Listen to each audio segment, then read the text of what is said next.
Hello, this is a guy who likes fanfiction and is too lazy to read, so here is Introverted in audio form. Check the description for the links to the author. Chapter 56, Revealing the Final Cards. Very well, he clapped his hands, you can come down now. The three genin assigned to him were not the crop of the crop, and they were neither the lowest of the low. They were the epitome of average fused with even more average. They knew how to launch a kunao, how to disappear in the ground. It was the requisite to passing the academy, being able to do the Uegaku no jutsu, and they had the basics all down. They were also 11, and the fact he was barely 4 years older than them changed little. They looked at him with the same stern gaze they'd look at a military instructor. It was sort of nerve-wracking, having 3 pairs of eyes stare at him with the utmost seriousness and respect, with also a healthy dose of fear. He had no doubt the ways of the Uegaku Academy differed from those of Konoha's, and stern teaching appeared to be one of those tiny diversities. Kuroishi, Akaishi, and Sekagan, right? He asked once more, to make sure he had their names right. The 3 of them nodded curtly. Whoever had given them those names had to have little fantasy. Many in Uegaku gave names depending on the type of stones or rocks that caught their fancies, and so it was that black stone, red stone and limestone came to be his genin. His average run-of-the-mill genin, who looked at him with a worried expression etched on their faces. Kuroishi and Akaishi both had dark eyes, but while Kuroishi's hair was black and shoulder length, Akaishi's instead stood out as ashen gray and buzz-cut short. Sekagan had gray eyes on the other hand, and bright green hair that descended in curls all the way to his shoulders. That was a fun thing actually. Out of the 3, the female kunoichi of the team was Akaishi, who appeared more masculine than Sekagan. Albeit, if any of them spoke something more than yes, sensei, or no, sensei, he'd actually get somewhere faster. So you can walk on solid surfaces. Can you walk on liquid ones? All 3 of them shook their heads while chorusing no, sensei. It was somewhat creepy, as if they had wires or something attached to their limbs so that they could move mechanically in rhythm. You know I don't bite, right? He asked once more, only to receive cryptic stares back. It was as if they didn't believe him when he said that. Snorting, he rolled his eyes. Fine then, I do bite sometimes, but not little genin. They said you eat your enemies alive, Kuroishi meekly said, before receiving a strong elbow blow to the stomach by Akaishi. No he doesn't, Akaishi hissed out as she gripped tightly on Kuroishi's shoulder. Now apologize to sensei for believing that. Stop making a scene. Sekagan spat out, holding on to his strained expression of seriousness. Are you 3 actually afraid of me? Naruto blinked. Well, that was an option after all. Ah, I see. Then how about we go and have something for lunch? I'll offer. He said something, right? He didn't say someone, Kuroishi whispered to Akaishi. Shut up, Akaishi hissed, they'll pull us back in the orphanage if he doesn't take us on as genin, so smile. You know I can hear you pretty well, Naruto deadpanned, watching with a bit of amusement as the 3 genin straightened out the next moment. We're deeply sorry, sensei. All 3 of them said at the same time. Naruto smiled, his gaze lingering over their slightly scared forms. He could see the beads of sweat slowly descending their temples as their neck hair rose. He chuckled then, watching them squirm as he took a step forward. Starting today we'll be Team 9. The 3 swallowed nervously. Team 9.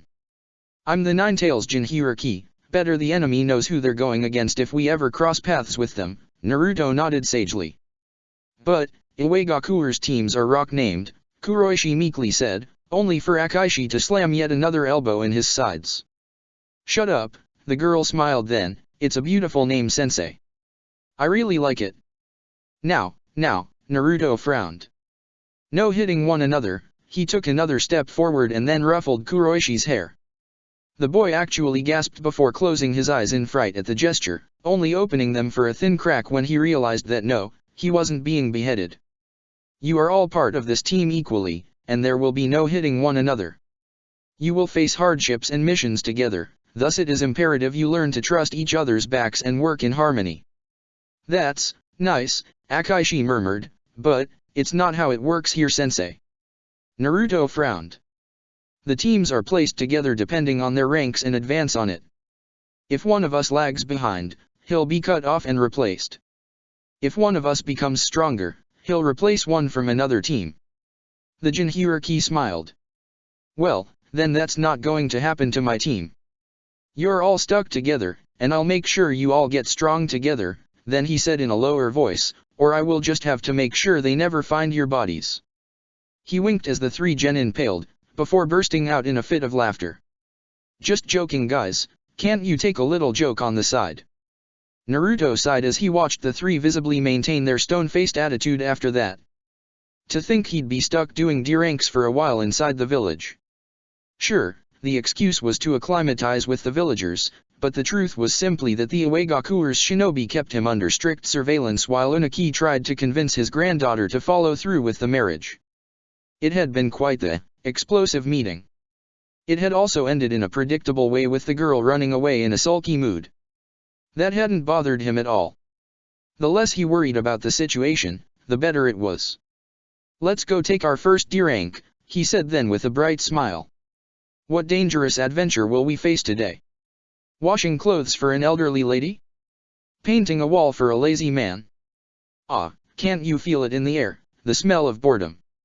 Kuroishi tried to say something, but Akaishi elbowed him once more. I saw that, Naruto chided the girl. Is it that difficult to stop hitting him? Sorry, sensei, Akaishi murmured. Sekagan meanwhile mouthed towards Akaishi. Painting? Is he? He proceeded to twirl his index finger to the side of his head. Akaishi shrugged.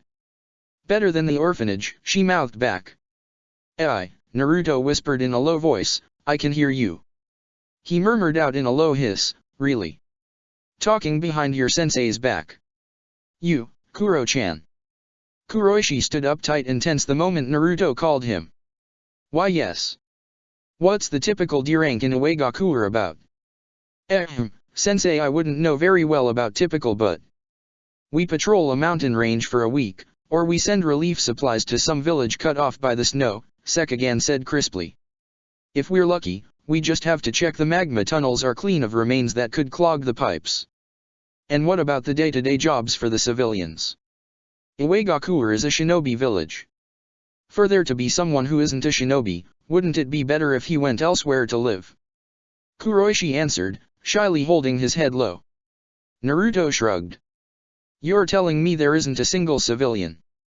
Well, of course there are a few, Akaishi said, but nothing more than a handful. When the Yondaime struck in the war, he took away more than 500 shinobi, who in turn had families or loved ones.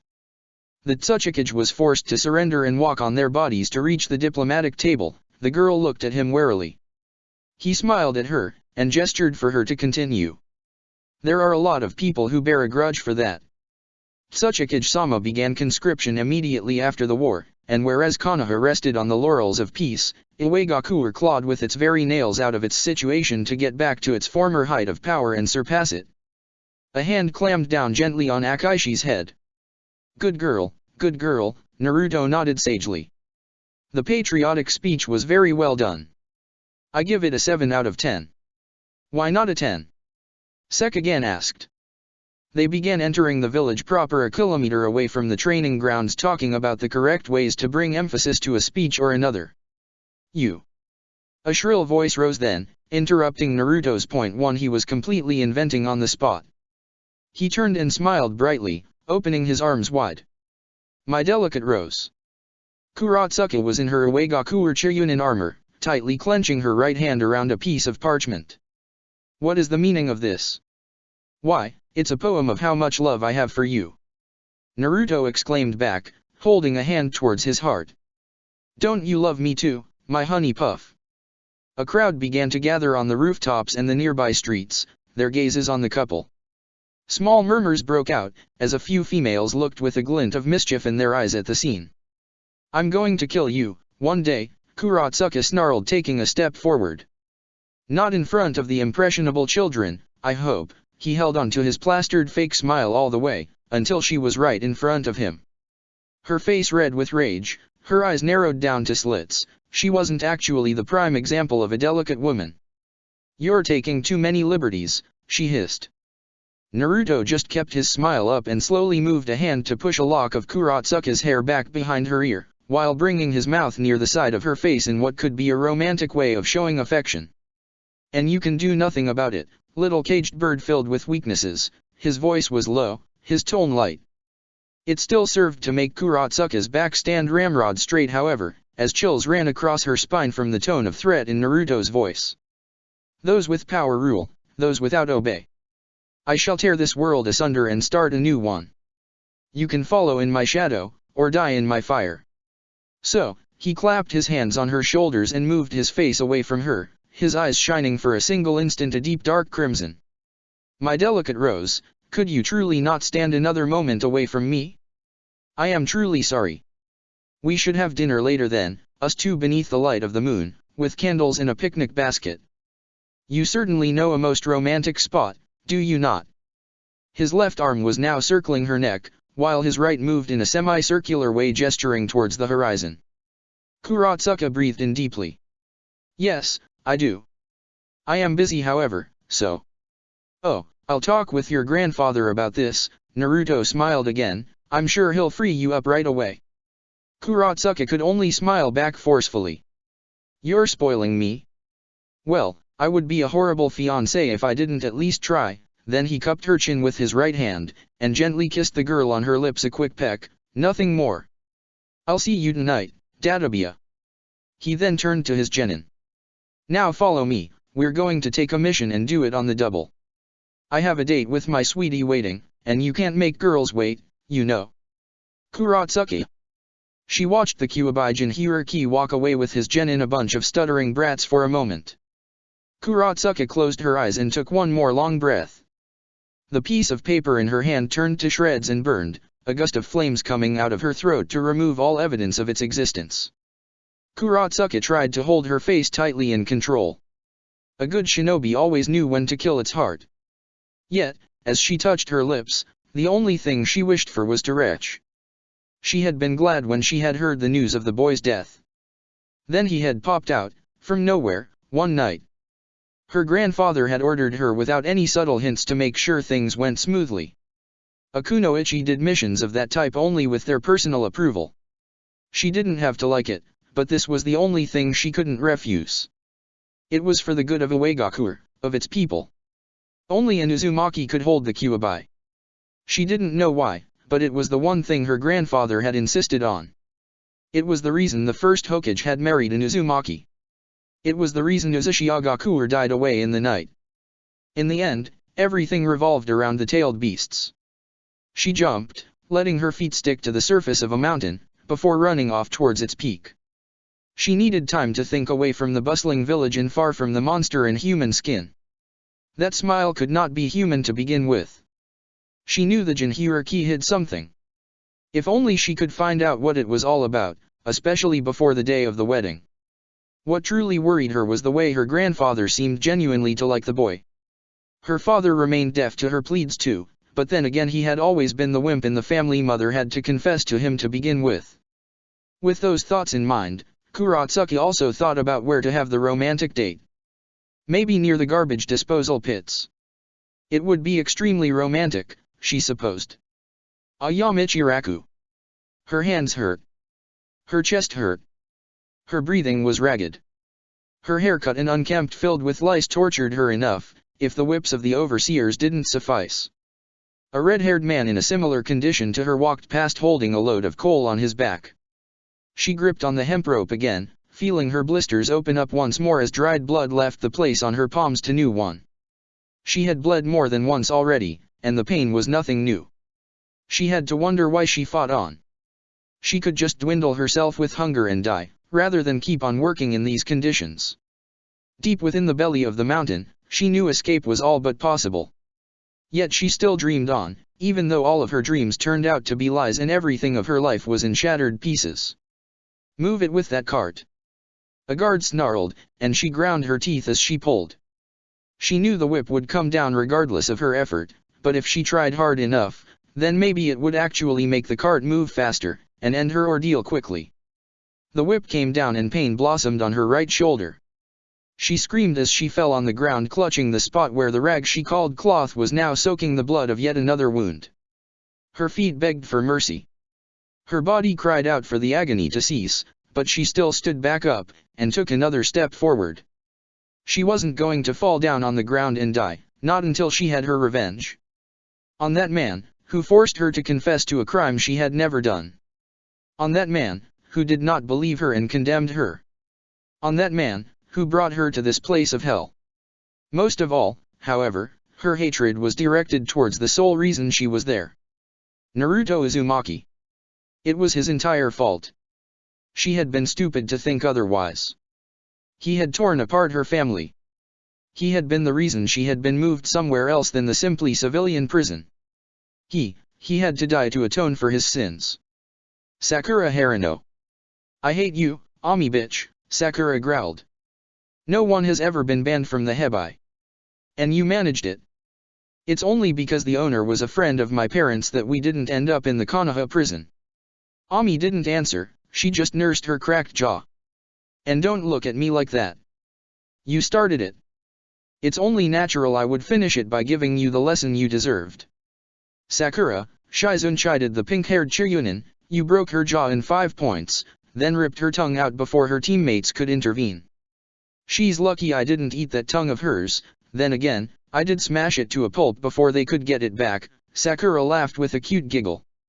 That will teach Ami bitch here about doing something stupid like badmouthing my love again.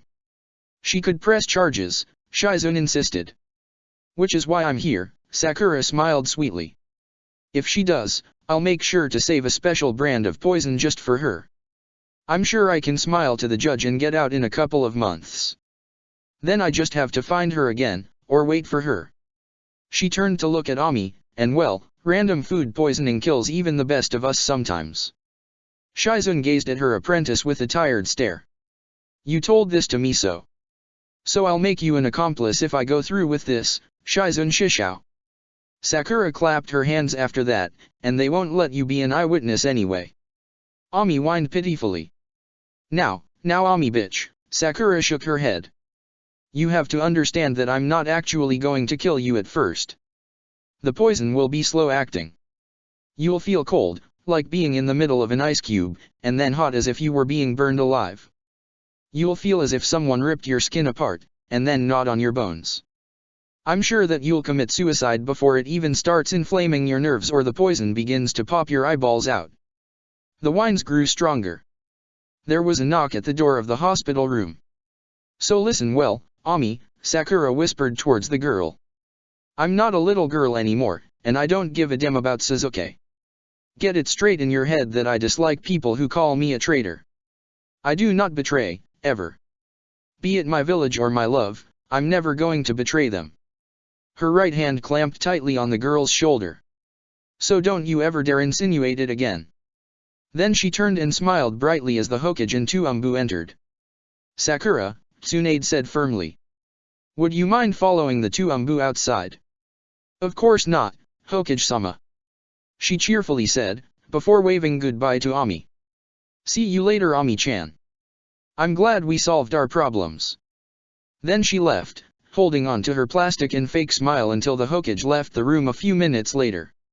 Her arms crossed in front of her bountiful chest, she wondered what the woman had eaten to get it that Big Tsunade's gaze was firm and steely.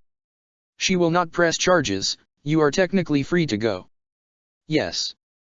This is why I'm ordering you to report immediately to the Hokage Tower tomorrow morning. She thrust a scroll in Sakura's hands. With this on. She frowned. I left.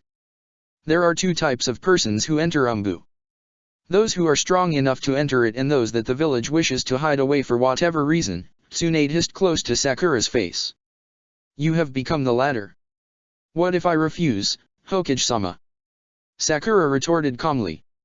Then I put you back in the genin ranks and have you assigned a babysitter until the day you die of old age, making sure you will never be promoted, Tsunade smiled. And then I order a search of all things that belonged to Naruto Namikaze, and have them delivered to his last living relative. Sakura's eyes narrowed to fissures. Who dares?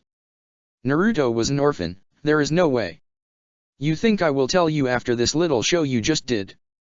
Tsunade retorted with a snort. Take the mask, do your missions away from the public sight, and maybe I'll tell you one day when you stop being an emotional wreck. What? No psychiatrist. Stabbing people is therapy enough for some, and I don't think you'd actually volunteer for a mind check, would you? You can always drug and force me into one, Sakura retorted, her eyes trailing towards the Tuumbu.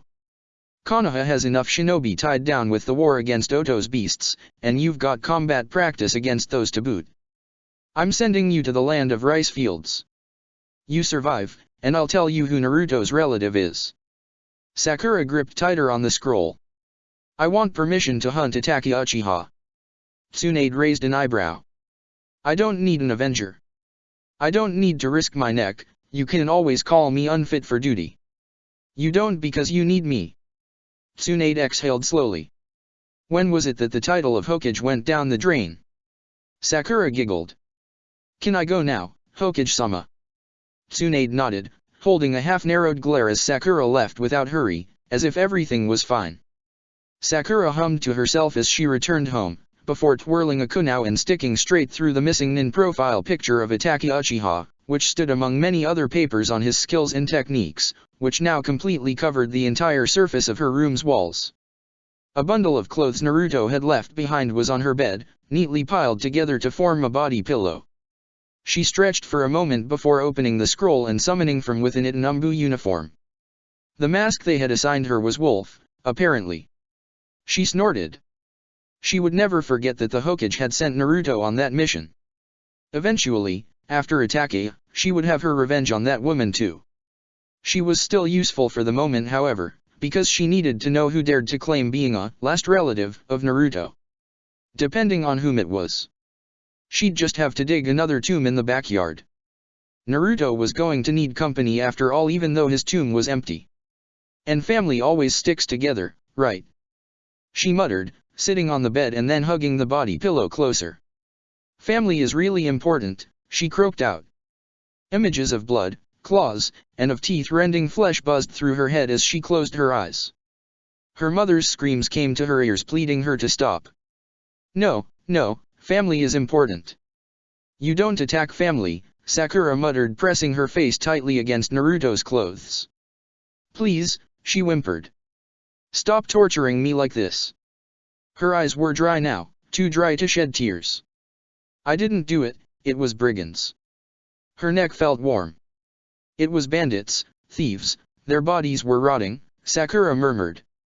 Not me, not me, not me. She screamed in the pillow, the buzzing noise in her ears growing stronger by the second. Sakura? Sakura, stop. I didn't kill them. I didn't kill them. This is a bad dream. The smell of blood on the hospital floor was overpowering. The taste of flesh in her mouth felt so sweet. The weak were prey. Sakura. No. Eyes glazed over in death. They dried up. They became like those of the dead fishes at the market stalls. Take her in another room. I didn't kill them. I didn't. Why is your mind saying the opposite then? Dad. Mom. Please wake up. She cried. Please wake up. What is real? A male voice whispered to her ear. What is false? The voice asked, gently nibbling her earlobe. I can show you, little blossom. Hands gently touched her neck. I've been waiting for this moment, the voice added. Come, open your eyes, I'm waiting. Sakura's eyes shot open. It was the middle of the night, and her entire body was flush with sweat. Her breathing ragged, she threw herself off the bed and into the bathroom, where she retched, holding on to the toilet seat as if it were an anchor of safety. She shakily stood back up. Her hand went to move the hair away from her face, and as she gazed at her reflection in the mirror, an eye, from her shoulder, blinked back at her with its accusing yellow retina. She screamed. But she didn't wake up. Kakuzu. Deidara was a rambling psychopath, a bomb-strapped lunatic, and the last person he would have wanted in his team. Since Haydn had kicked the bucket, however, he was the one assigned as his replacement. He would have rather worked with Sasori or not worked at all and gone bounty hunting, but he had a quota to meet. The fact the three tails had suddenly appeared and then began charging through the nations without a care in the world for what it tore along its path hadn't buzzed him much. His eyes narrowed as he watched the Uegaku missing Nin bomb the creature from up high, avoiding the concentrated jets of water and the coral formations that the Baijuyo generated. The shell of the tortoise-like beast was hard to crack, but Deidara did an excellent job in tiring it out. "OHI zombie guy. It's your turn now." Deidara screamed from high above his clay bird, as Kakuzu growled. He'd kill the man, if not for the fact the resulting explosion would probably get him too. He flexed his fingers in familiar hand seals, and then he waited.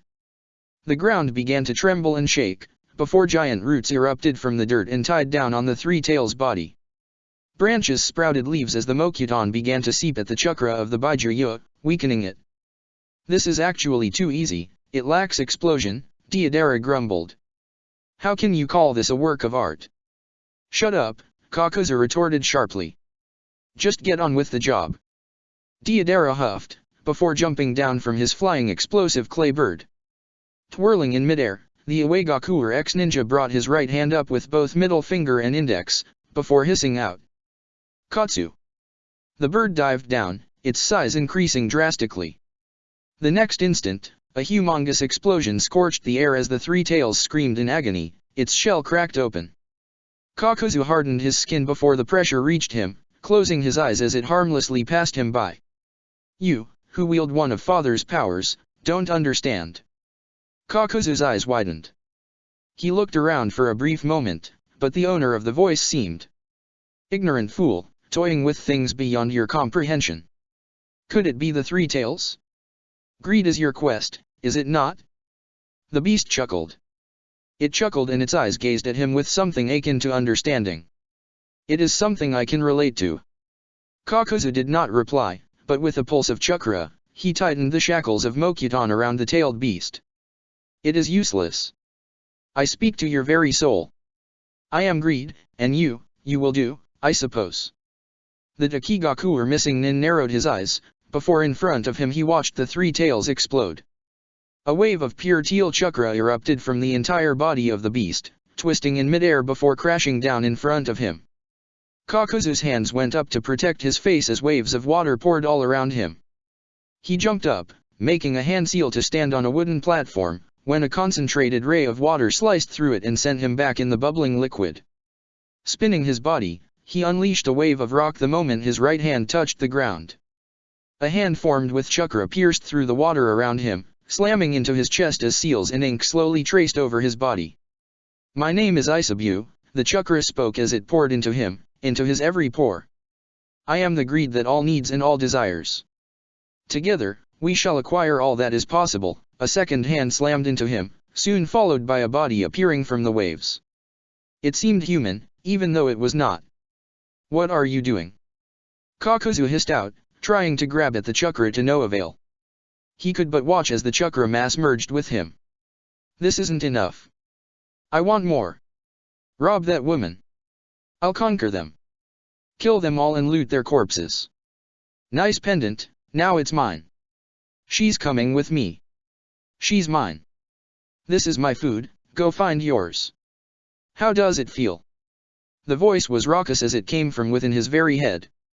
His 5 hearts thrummed at the same time, forcing Kakuzu down on his knees from the sheer agony that covered his entire body. "You are lucky to have 5 hearts. A lesser man would have died. Get out of my body." Kakuzu snarled. "It is mine, now." "No, it's mine." He snarled, punching the ground as the water dropped down lifelessly. "OHI. What happened to the three tails? Did he make a run for it?" Deidara's unnerving voice reached his ears, as the blonde-haired man neared. "Get out," Kakuzu hissed. "Out. Out. Leave my body. Now." You alright zombie guy? You do not command me." Isabu's chakra slowly began to push out of Kakuzu's body, like flames licking his flesh they moved. "You've gone deaf with age, zombie-chan." The Dakigaku ex-ninja turned his murderous gaze towards Deidara, before throwing a punch at the idiot's face. The punch connected squarely with the man's face, caving in the skull and shattering the bones. Blood sprayed out from the beheaded corpse of Deidara, who fell on the ground limp. Kakuzu exhaled, and then inhaled. The corpse glowed of a bright light, before detonating with a tremendous force. Kakuzu shielded his face with his arms, as corals formed all over his body and flesh. The resulting explosion tore apart the landscape, leaving behind a giant hole in the ground the size of a small water basin. Exhaling, Kakuzu's eyes opened to him standing atop a giant coral spire, in the middle of the otherwise destroyed area. Let us cooperate, for the moment. Why? The hunter now becomes the hunted. Your pain wishes to conquer the world, his greed is second only to his blindness, and I need a body to avoid the statue, your body will do. So you're a bastard, Kakuzu snarled, opening his right hand as corals began to emerge from it. What do you want? There is someone I need to reach, someone I wish to test. Kakuzu's eyes closed as an image flashed briefly in his eyes. I don't trust you. I don't need to be trusted. Will you cooperate, or must I tear apart your hearts from the inside? I'm taking your power as payment, Kakuzu growled. He took a step forward as a coral bridge formed to guide him beyond the crevice formed by Deidara's explosion. The Iwagakuer shinobi is still alive. Let him go, Kakuzu said, eyeing the horizon. We have somewhere else to be, don't we? Then he jumped, leaving behind the devastated area as he made his way towards the west, beyond Konoha, beyond the Fire Country, and towards Rock Country. Let us see how much you've grown, Kakuzu whispered, Naruto Namikaze. Sasori. The smell of resin, of wood, of fire, the smell of oil and the ingredients for his poisons, and then, another smell in the mix, a foreign one, one that did not belong to his own. He quietly advanced, holding his fingers ready on his chakra strings. It is a nice place you have here, Sasori, the voice spoke slowly, taking care to enunciate each word one after the other. A nice hidden spot, but you always had some problems hiding from me, did you not? Sasori's eyes narrowed. Toby stood in the middle of his workshop, his mask showing only one of his eyes, the crimson cherry non. The army is not ready yet, Sasori remarked. It still needs time. Would you tell the same to Orochimaru, perhaps? Toby asked, his voice filled with an underlying tone he did not like at all. What are you implying? Nothing, Toby shook his head, but someone is missing from home, and I would very much have him back.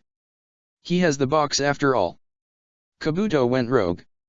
Sasori asked. He actually was a spy. He always was, Toby shrugged. I just hoped he was yours rather than his, the cloaked man looked to the ceiling. Orochimaru betrayed Akatsuki, I am here for the army, to bring it to the boss. It isn't ready, Sasori remarked. It needs to be completed. Then complete it. Toby snarled. What do you miss? Sasori snorted, before walking forward and pointing his gaze towards an empty mannequin. The boy, Temujin, he refuses to continue extracting the galil from the stone unless he can attest the safety of the children from his land. Can't you brainwash him and be done with his temper tantrum? Toby replied, tapping his right foot on the ground. The galil interferes with chakra techniques, Sasori grumbled as he stepped next to a desk littered with parts of puppets. I could remove the stone he has in his body, but then the entire castle of cards would crumble down. Fine then, Toby said. Bring the boy here. I'll show him where the children are. Try and keep him safe, Toby, Sasori mumbled. You wouldn't want to fail Leader Summer right now that we're so close to victory, would you? Close to victory? Toby chuckled. Last I checked we are still missing tailed beasts. All is proceeding according to plan, Sasori nodded sagely. Toby inwardly smiled. Of course, everything was proceeding according to his plan. He wasn't Orochimaru of the Sun In for no reason, after all. Danzo Shimura. He was alive. That simple line of thought cracked through his decades of repressing emotions, and as a broken dam explodes in fragments, so too did his composure disappear as a low and throaty chuckle escaped his dried lips. He was alive. The Yami of Shinobi was alive. Someone was feeding him soup apparently, and he was still alive. He's waking up, a male voice said. Really? The female voice that came next was, happy, he supposed. Where was he? What had happened to the Zero Tails? Who was the man? He tried to open his eyes, blearily taking in a shack and two figures. One was Amaru, but the other. Was that man's skin blue? You're lucky I was nearby, the man stated plainly. If Samehada hadn't been whining about strange chakra, I wouldn't have found either of you. He tried to put the man into focus, but he failed and thus, he closed his eyes once more. Don't worry, the man said to the fussing Amaru.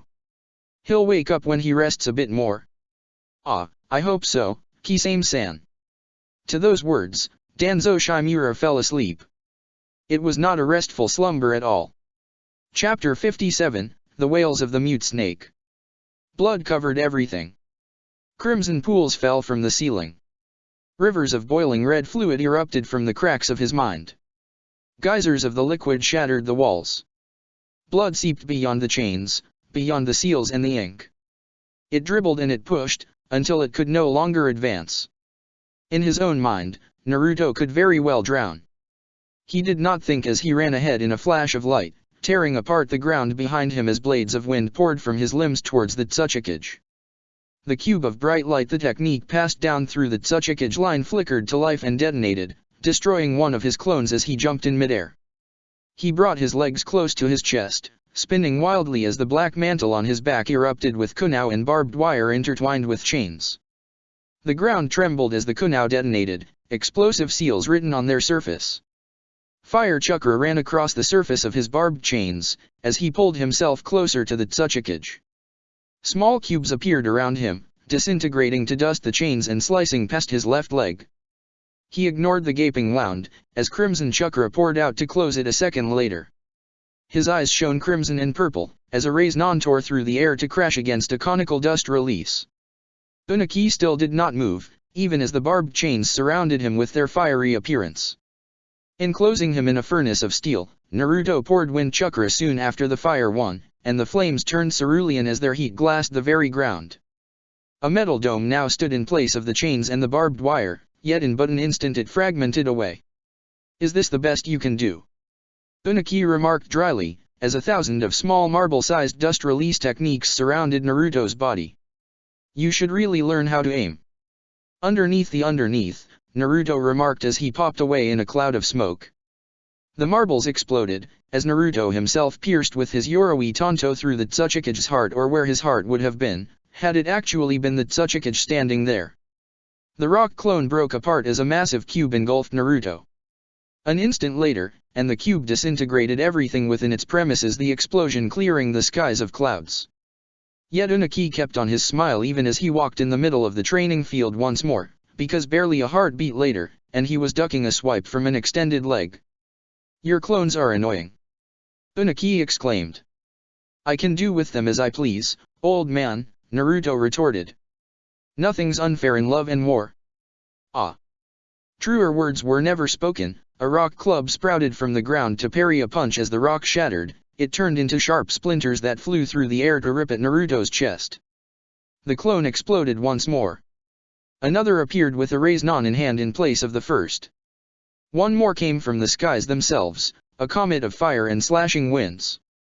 Unaki laughed as he spun, rock walls forming all around his body as earth dragons rose from his very arms. Giant claws of rock tore at the incoming comet, which exploded in a shower of cerulean fire. The ground itself cracked apart, as Unaki flickered away from the center of the upcoming maelstrom of wind chakra that soon morphed to fire, pale and blue. I saw the technique during the Chunin exams, Unaki said, appearing at the borders of the training ground. You will not catch me with that. A fist flew through the air then, slamming into the man's back and sending him forward with his eyes wide. In midair, a second fist punched the body of the Tsuchikage upwards, before a third kicked it down for a fourth to elbow in the stomach. A fifth clone slashed at the man's back, as a sixth and a seventh impacted twin raise-nons against the cage's chest once more.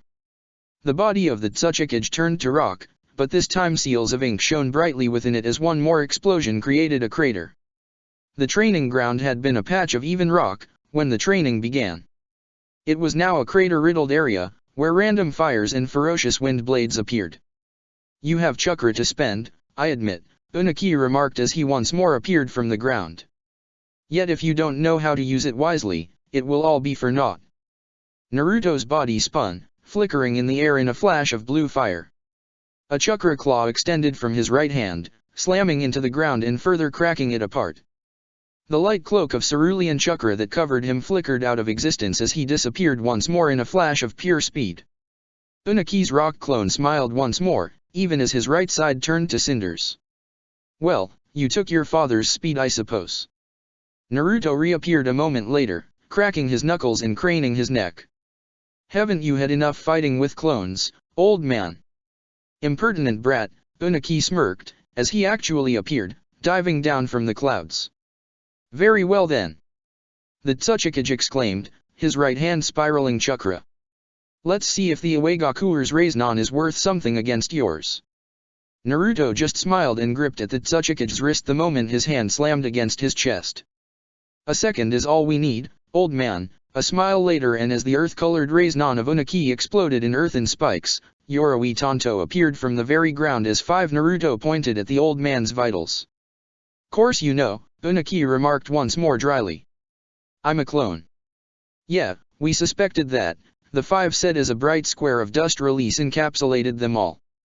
The moment the air pressure brought forth by the explosion passed by, Naruto's voice rung through the air. Really, old man? Are you so old-fashioned you need me to defeat you to get your granddaughter's hand in marriage? Well, brat, I'd like to claim you as my successor too, you know. You asked for it. Unaki yelled aloud, you've got to earn your place. Both voices came from the thin air, before a flickering of light soon met with steel battling each other. Found ya, brat. I found you, old man. Pure crimson fire escaped from a corner of air. Using the cage bunshin as a cover won't work anymore. Hiding beneath rocks is useless, old man. As the two bantered and fought, sparks soared the air where Tonto met Kunao. Shuriken left the place to rock debris, until finally Unaki began to tire. The problem? The old man actually appeared in the training ground, panting hard, is that old age, is catching up. Naruto flickered into existence a moment afterwards, smiling brightly as he twirled his Yoroi Tonto. Sure, give the fault to your age. Oh brat, if I wanted to kill you I'd have done that already, Unaki snapped back. Likewise, old man, Naruto said plainly. We're giving a show for the Jounin, right? And the Umbu, the Tsuchikage retorted. You lot seeing the fight? He exclaimed then, anyone still against Naruto Namikaze as my successor? No reply came, even as scores of shinobi began slowly to appear from the sides of the training ground. Very well then, Unaki yelled. From this moment forth, I step down as the sand-aimed Tsuchikage. Unaki's white and red cage had arrived, with Kurotsuka carrying it. She held a neutral and ice-filled face, even though her disgust at the situation was as clear as the sun. We don't believe much in parties and celebrations, Unaki remarked as he floated forward, holding the hat in his hands. But since you're going to marry my granddaughter anyway, we'll just do everything at the same time. With a shrug, the Tsuchikage's hat dropped on Naruto's head. There was no shower of applauses, or whistles. No one said anything. It was extremely awkward, if Naruto had to say it. Congratulations, Kurotsuka said plainly, her eyes narrowing on his, darling. Naruto smiled, before gripping Kurotsuka by the sides and bringing her closer. His smile turned into a feral smirk as he roughly kissed her. Please. Keep that for after the marriage, Unaki exclaimed, making a grunt of disgust. I changed her diapers, you know. Grandfather. Kurotsuka yelled that in genuine shock and surprise. What? Now, enough with the lovey-dovey stuff. As my successor, there are things you need to know. Unaki's smile kept itself up. Things that will show you just on which side you're fighting for. Naruto hugged Kurotsuka tightly, before letting her go. See you later, my love. The narrowed and dark eyes of the boy, however, they shone with a ferociousness that made Kurotsuka's very soul shudder. Sakura. The explosive tags detonated. Heads exploded, the katana assigned to the Umbu sliced through the monster's corpses, leaving behind charred flesh as fire chakra did its work. Clean the village. Sakura barked, kill all the infected. A small monster, the size of a child, stumbled out of one of the wooden huts that once had been a house in the village. A village located not too far from the land of rice, but within the land of fire. Her shoulder pulsed and she inwardly winced, as the head of the girl, the torn and tattered dress she wore identified the monster as such, rolled on the ground while her body combusted into flames. Fast. All of them. I'm not infected. A shrill voice rang in the air, as a man left a house, his hands up in the air. I swear I'm not. A blade stuck through his heart the next moment, as his entire body burned. His shrill screams of burning alive echoed throughout the desolation of the charred remains. Clean the village, Sakura barked, pulling out her sword and swiping it forward to remove the blood and charred flesh. Am I speaking in another language? Kill them all. Move it. 2 umbu dropped down from a roof, holding within their steel wires a third. This one is from Kumo, one of the 2 droned. He masqueraded as one of ours. He was trying to flee when we got him. That's a lie. It's not. Sakura's right hand gripped tightly on the man's neck, lifting him up as she began to pressure his windpipe. Traitors don't get to talk, she hissed, before slamming her head against the man's mask and shattering it. She growled, showing her teeth as her emerald eyes turned cold. Are you a traitor? And no. She pulled at her chakra, letting it pour through her hand and into the brain of her opponent. The man suddenly screamed, frothing from his mouth as he tried to free himself from the steel wire. Are you a traitor? And no. No plea. The genjutsu morphed once more, as Sakura's face was mere inches away from the man in question. Are you a traitor? Why, you can't betray a country that isn't yours, the man coughed out as he tried to bite down on his tongue. No, no, no, Sakura smiled, plunging her entire hand coiled in a fist inside the man's mouth. You don't get to take the easy way out, she chuckled. My master will really like to interrogate you thoroughly, she gripped tightly at his tongue. The man's screams deafened by the fact that his mouth stretched beyond normal. I think a snapped jaw will aid us, she remarked, slowly watching as the muscles in the man's throat begged for air, as the gag reflexes furiously tried to remove the foreign object. Tears were in the corners of the man's eyes, and yet Sakura just giggled quietly. Traitors don't get to talk, after all. With a soul-shuddering crack, Sakura removed her hand from the now limp mouth of the traitor who screamed from the pain. Gag him, she ordered, and then bring him back to forward headquarters. Let Hebai Teiko deal with him. The 2 umbu nodded firmly, before disappearing. She walked through the village next, watching as the corpses were disposed of with fire techniques. Check yourself for injuries. She barked, we're moving in 5, so settle your supply needs now. Her steps took her out of the village and towards the rice fields nearby. Crimson was the water that ran across the stalks of rice, the battered road ahead eerily filled with corpses. There was a light rustling, followed by a timid head poking out of the fields. A dog waggled its tail happily as it barked, its back covered in blood that matted his fur. The creature stilled a few steps away from her, barking in her direction. Sakura clicked her tongue, before whistling. Come on here, boy, she muttered, kneeling gently. Come on, I don't bite, her hand offered a dried strip of meat. Come on, it's good to eat, she added. It's meat, you look starved, she smiled then, as the dog warily neared. The creature ate hungrily, as she slowly began to scratch its neck. That's a good boy. She gripped the dog's head. That's a really good boy. The neck went snap. Her eyes' light died out, replaced with a dull apathy. But orders are absolute. She stood up then, the wind blowing through her crimson and dark green locks. Her mask of white porcelain covered in blood droplets, just like the rest of her uniform. Only traitors don't follow orders. She sheathed her katana next. Wolf Teiko! One of the umbu exclaimed, flickering next to her, we are ready to depart. Very well then, she replied coldly. Towards the rice field's capital then, her eyes moved to gaze at the horizon, behind her wolf mask. Survivors along the way will be killed. This sickness ends with us. Understood, men? Hi. Everything was fine. In her beautiful, happy place, everything was fine. The problem was she wasn't fine.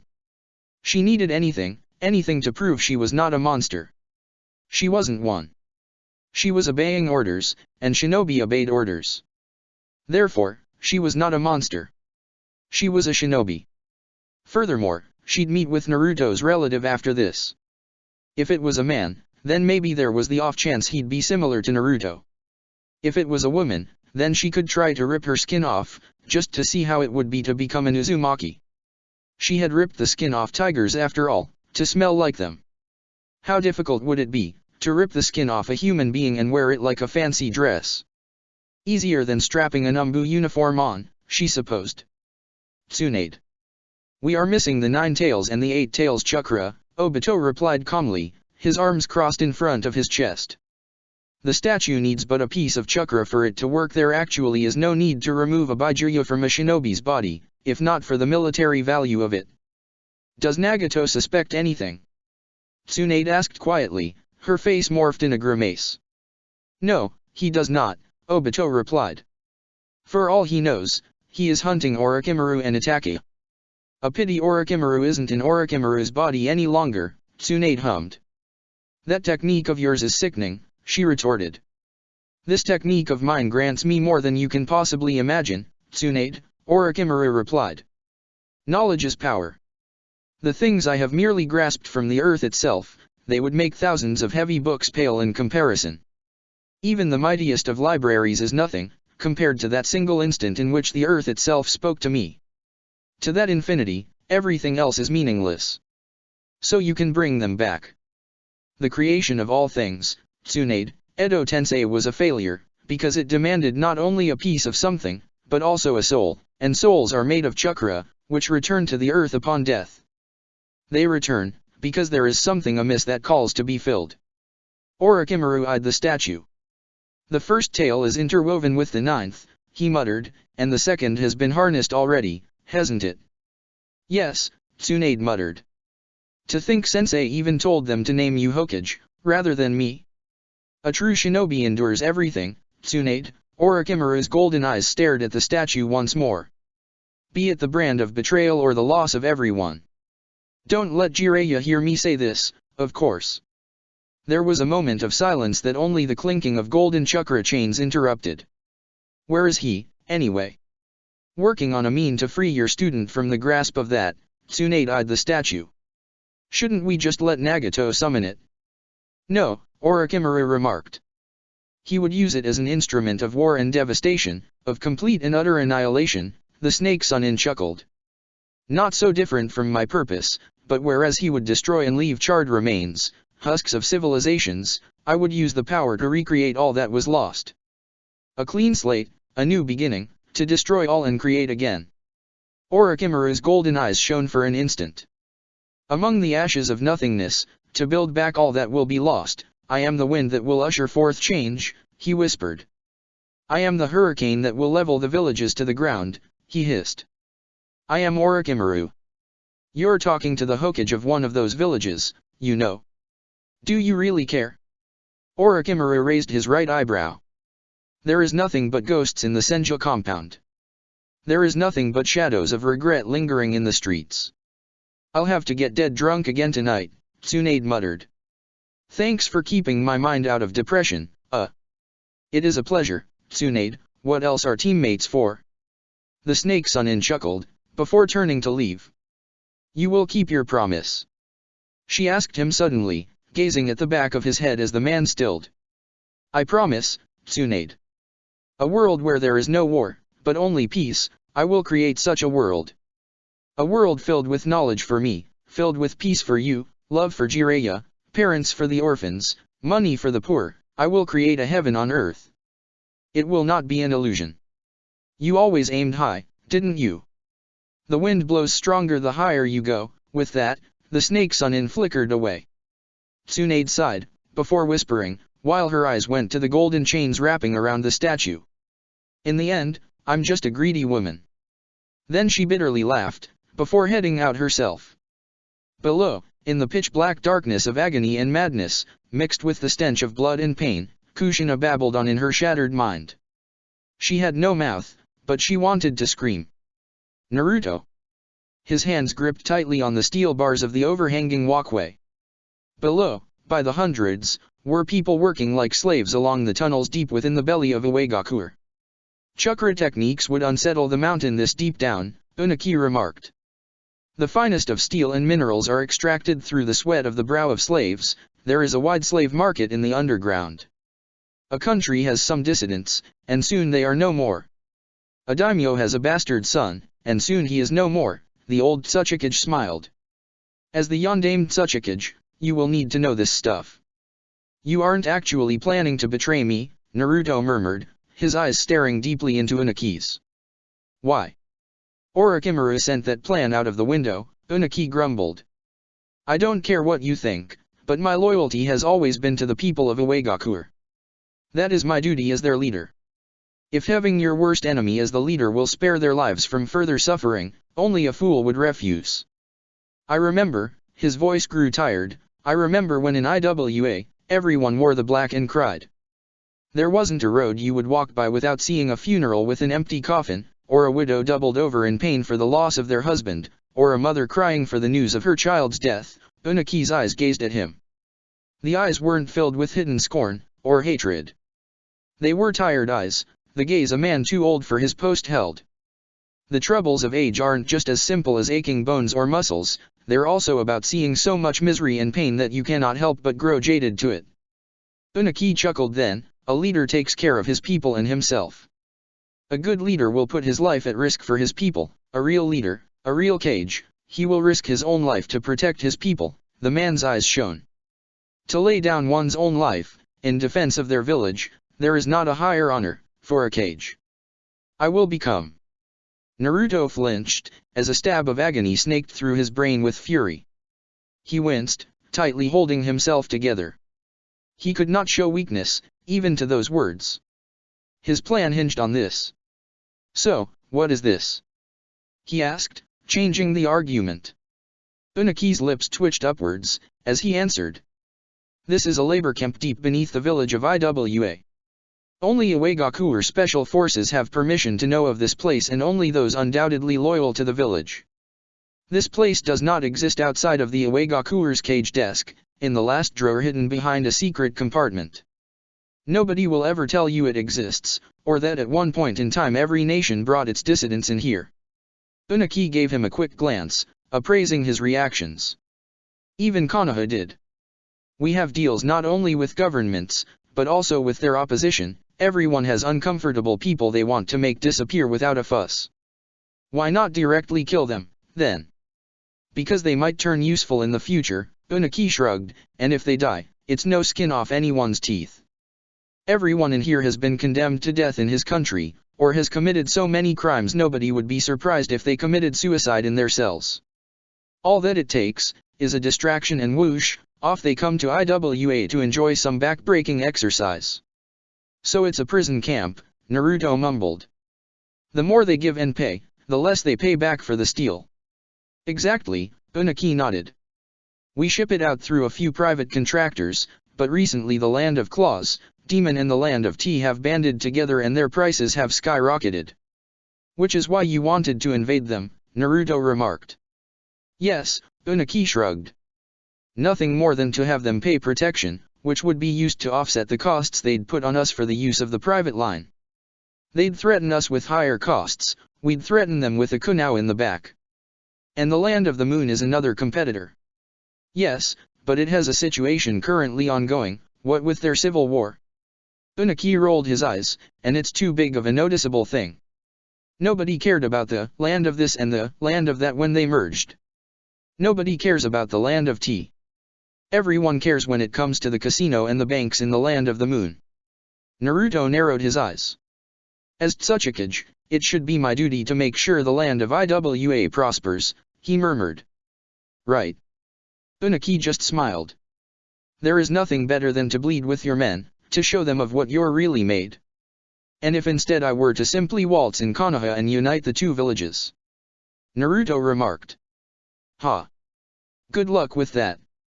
You think the daimyo of the Land of Earth would watch by as his shinobi village empties? Who said it has to be empty? Naruto shot back. There have always been 5 Kage, One per nation, correct. Unaki hummed his agreement. What if there was only one nation? One made of ninja. Do you know how many corpses would litter the road to such a feat, boy? You think nobody tried before? Naruto smiled. Maybe, but if our only rival is Kumo. His words dropped to a low tone, it can be done. You'd have to slaughter millions. We aren't talking of thousands here, Unaki grumbled, and there would be charred ground everywhere. You'd basically kill everything just to make sure they kneel properly. The shinobi world can't live in peace to save itself, he muttered. We thrive on war, blood, and death. It is only in a state of perpetual war that we shinobi have a purpose. You should think carefully about what it is you wish to obtain, Unaki remarked. World domination sounds easy when you believe yourself untouchable, but beliefs are just that, beliefs. They aren't reality unless you can prove it. I'll strike the lands of tea, of demons, of claws and fangs for you, Naruto stated. I heard Orochimaru's words, but I'll give you the benefit of doubt. When Kumo will move, because it will, I'll strike down their jinhiriki. Their jinhiriki does not leave the village, Unaki replied. All of their previous jinhiriki never left the premises of Kumogakure during their life, except in dire cases. Then, Naruto smiled, I'll just have to make the case dire enough. Unaki exhaled. Youth and its hot-bloodedness, better hurry on with the marriage, then. Why should we fret? Naruto smiled, when I come back as the winner of the war, then we can celebrate doubly. Unaki held his tongue. So is this how you want to play it, brat? We are deep within Iwagakure, chakra techniques unsettle the mind, right? Naruto turned thoughtful. I wonder, how are we going to play it? Unaki laughed. His eyes closed as the old man laughed to the point of holding his sides and nearly doubling over. His laughter resounded in the cave, not dark and hollow but filled with genuine appreciation. As devious as a snake, his old eyes gazed at the ceiling. Coiled and ready to strike at the right moment. Naruto smiled. I learned from the best teacher Konoha had to offer. Danzo Shimura. Everything is meaningless. He closed his eyes. All that grows will rot. He breathed slowly. The sun will scorch. The water will drown. He exhaled. The earth will shatter. The air will suffocate. His legs crossed, his mind empty, Danzo Shimura meditated. Blood will boil. Darkness will consume. All will end. The whispers never ceased. They didn't thankfully increase, but neither did they lower. I have time. You do not. Mortal flesh isn't meant to last the test of time. You will die. I will be free. I am the fake made real. I am the purpose behind the destruction. I planned to take you with me, Danzo whispered. Why didn't we die? I repaired your body. I claimed your flesh. Imprisoned in steel, I withered in pain. Bound by flesh, I thrive. You're just a parasite, Danzo hissed. Parasites can be purged. Anger, malice, hatred, I am the imperfect creation of mankind. I am the son of decadence and suffering. Our purpose etched on the thread of fate, there is no freedom from our eternal task.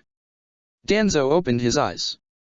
The door of the wooden shack creaked as Kisame entered, carrying a fisher's net on his back filled with fishes. It's fish again for dinner, Kisame stated plainly, hope you aren't getting bored of it. Mushrooms aren't easy to find around these parts. Danzo inclined his head to the side, before nodding. We are in your debt, Kisame-san. Ah, enough with the san, Kisame grumbled. I left it all behind. Took my sword and left for this nice little place, the missing nin from Mist shrugged. Didn't turn back once, you know? No backstabbing students to deal with, no Matmizu cage to give off stupid orders, absolutely nothing to worry about. I've always wanted to live in a world without lies, but barring that, life as a fisherman isn't bad at all, the man shrugged. I always thought I could retire once dead, Danzo replied dryly. I admit, this piece is enticing, and I thank you for your hospitality, but... The old war dog knows only how to rip and tear, Kisame said, giving Danzo a knowing look. It will never learn anything more. Ah, you could put it like that, Kisame, Danzo's lips twitched upwards. The Yami of Shinobi wouldn't have smiled before. He would have looked for a way out, for a mean to return to Konoha, but now? Now he couldn't think or plot. It was strange, going against an entire life's worth of philosophy about keeping one's emotion in check and having to keep one's own sentiments either positive or neutral. There couldn't be a moment to plan about murdering someone, for example, that the Zero Tails would start making itself known stronger than before. The 4-mark seal wasn't designed as a system to keep a Baijuyu at bay. It did work, mostly because Danzo hadn't reached old age without a strong will to carry him through half of his body's wounds, but in reality, it was sort of frustrating. If he could feel frustration, which he couldn't. Therefore, Danzo smiled. Hiruzen had always made it look so easy, to act like the elderly and happy grandfather. He had no other choice. Shackled chains, freedom barred. The lack of free will turns all men into ravenous beasts. He chuckled lightly. It sounded so foreign, such a sound to his ears. What about you, however? You did lay down your weapons, didn't you? I still train, Kisame shrugged. Not as much as before, but just to keep up with the praise in the river. The sound of a knife unsheathed and used rung through Danzo's ears. He didn't tense. He knew the missing nin was simply slicing the fish. The Zero Tails would react otherwise. He had never been much of a censor-type shinobi, but as long as there was bloodlust, the Baijuyu reacted accordingly. Stolen. Tools of the gods stolen. You think yourself superior for being thieves. You're ants who claimed something not meant for them. I am an error and a mistake. You are a sin and a cancer. Danzo opened his eyes as the door carefully opened, to admit Amaru inside with a basket in her arms.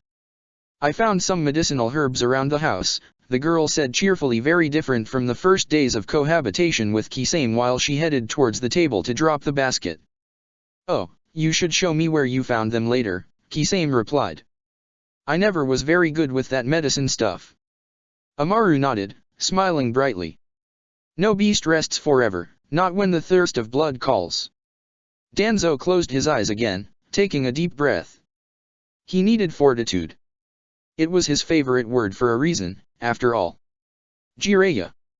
Look ahead and ponder, stranger, Jiraiya muttered to himself, reading from an old and dusty-looking book in the middle of Uzushiagakure's ruins, of what lies in the desert once jungle. The folly of men is not their want of power, but the use they make of it. How many more shall die and how many will wither to ashes? Will the cinders of the civilizations lost in the wars mar the ground forever? How long will time take once more, to erase from the youth the memory of pain? How long, until sorrow will ignite the flames of hatred once more?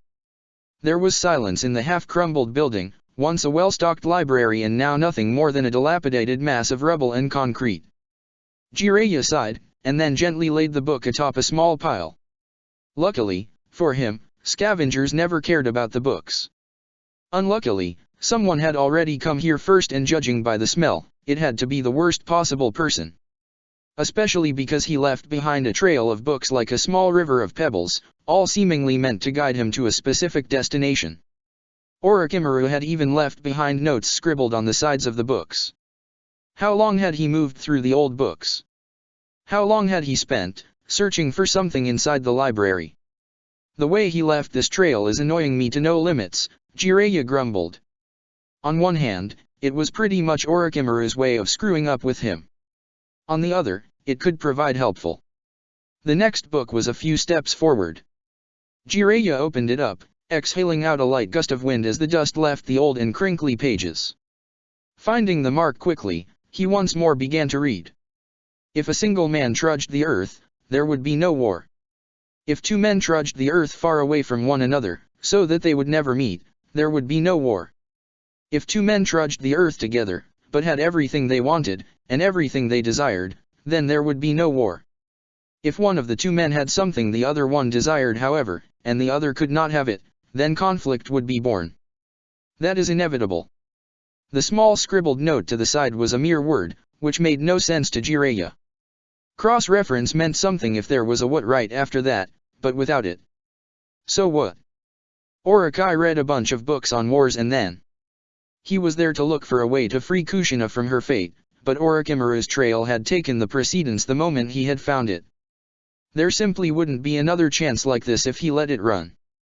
The next book appeared heavy, but was surprisingly light and had many pages torn.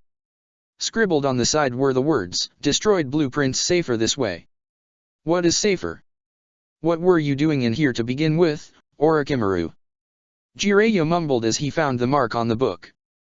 The mechanical advancement in the fields of land weaponry has brought forth interesting conclusions concerning the usage of chakra and emotions.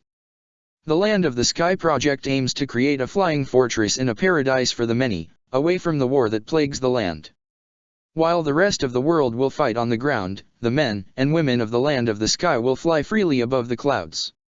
Jiraiya closed the book and grumbled. This is getting me nowhere. He threw the book to the side, before moving once more forwards for the next one. There were just a few remaining, but he still wasn't seeing what the point was. Maybe Orochimaru was right, and he would never see the bigger picture, but really, well, he was stupid too, for following through the trail of breadcrumbs.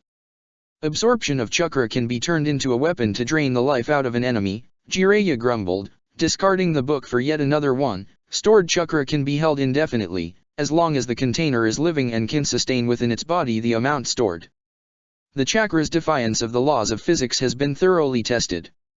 It should not be possible to emit water, fire, or even lightning from one's body in high enough doses to kill another man, yet chakra enables it. Chakra grants man the ability to change the landscape. Provided there is enough chakra, could one create something from nothingness? Something was starting to make a vague sense. It was extremely vague, but if emotions and chakra are tightly connected, and the extreme amount of emotions produced by an entire world's population waging war upon one another is harnessed, would the resulting energy be able to create something? The theory should be tested. Jiraiya blinked, before carefully reading once more Orochimaru's scribbled note.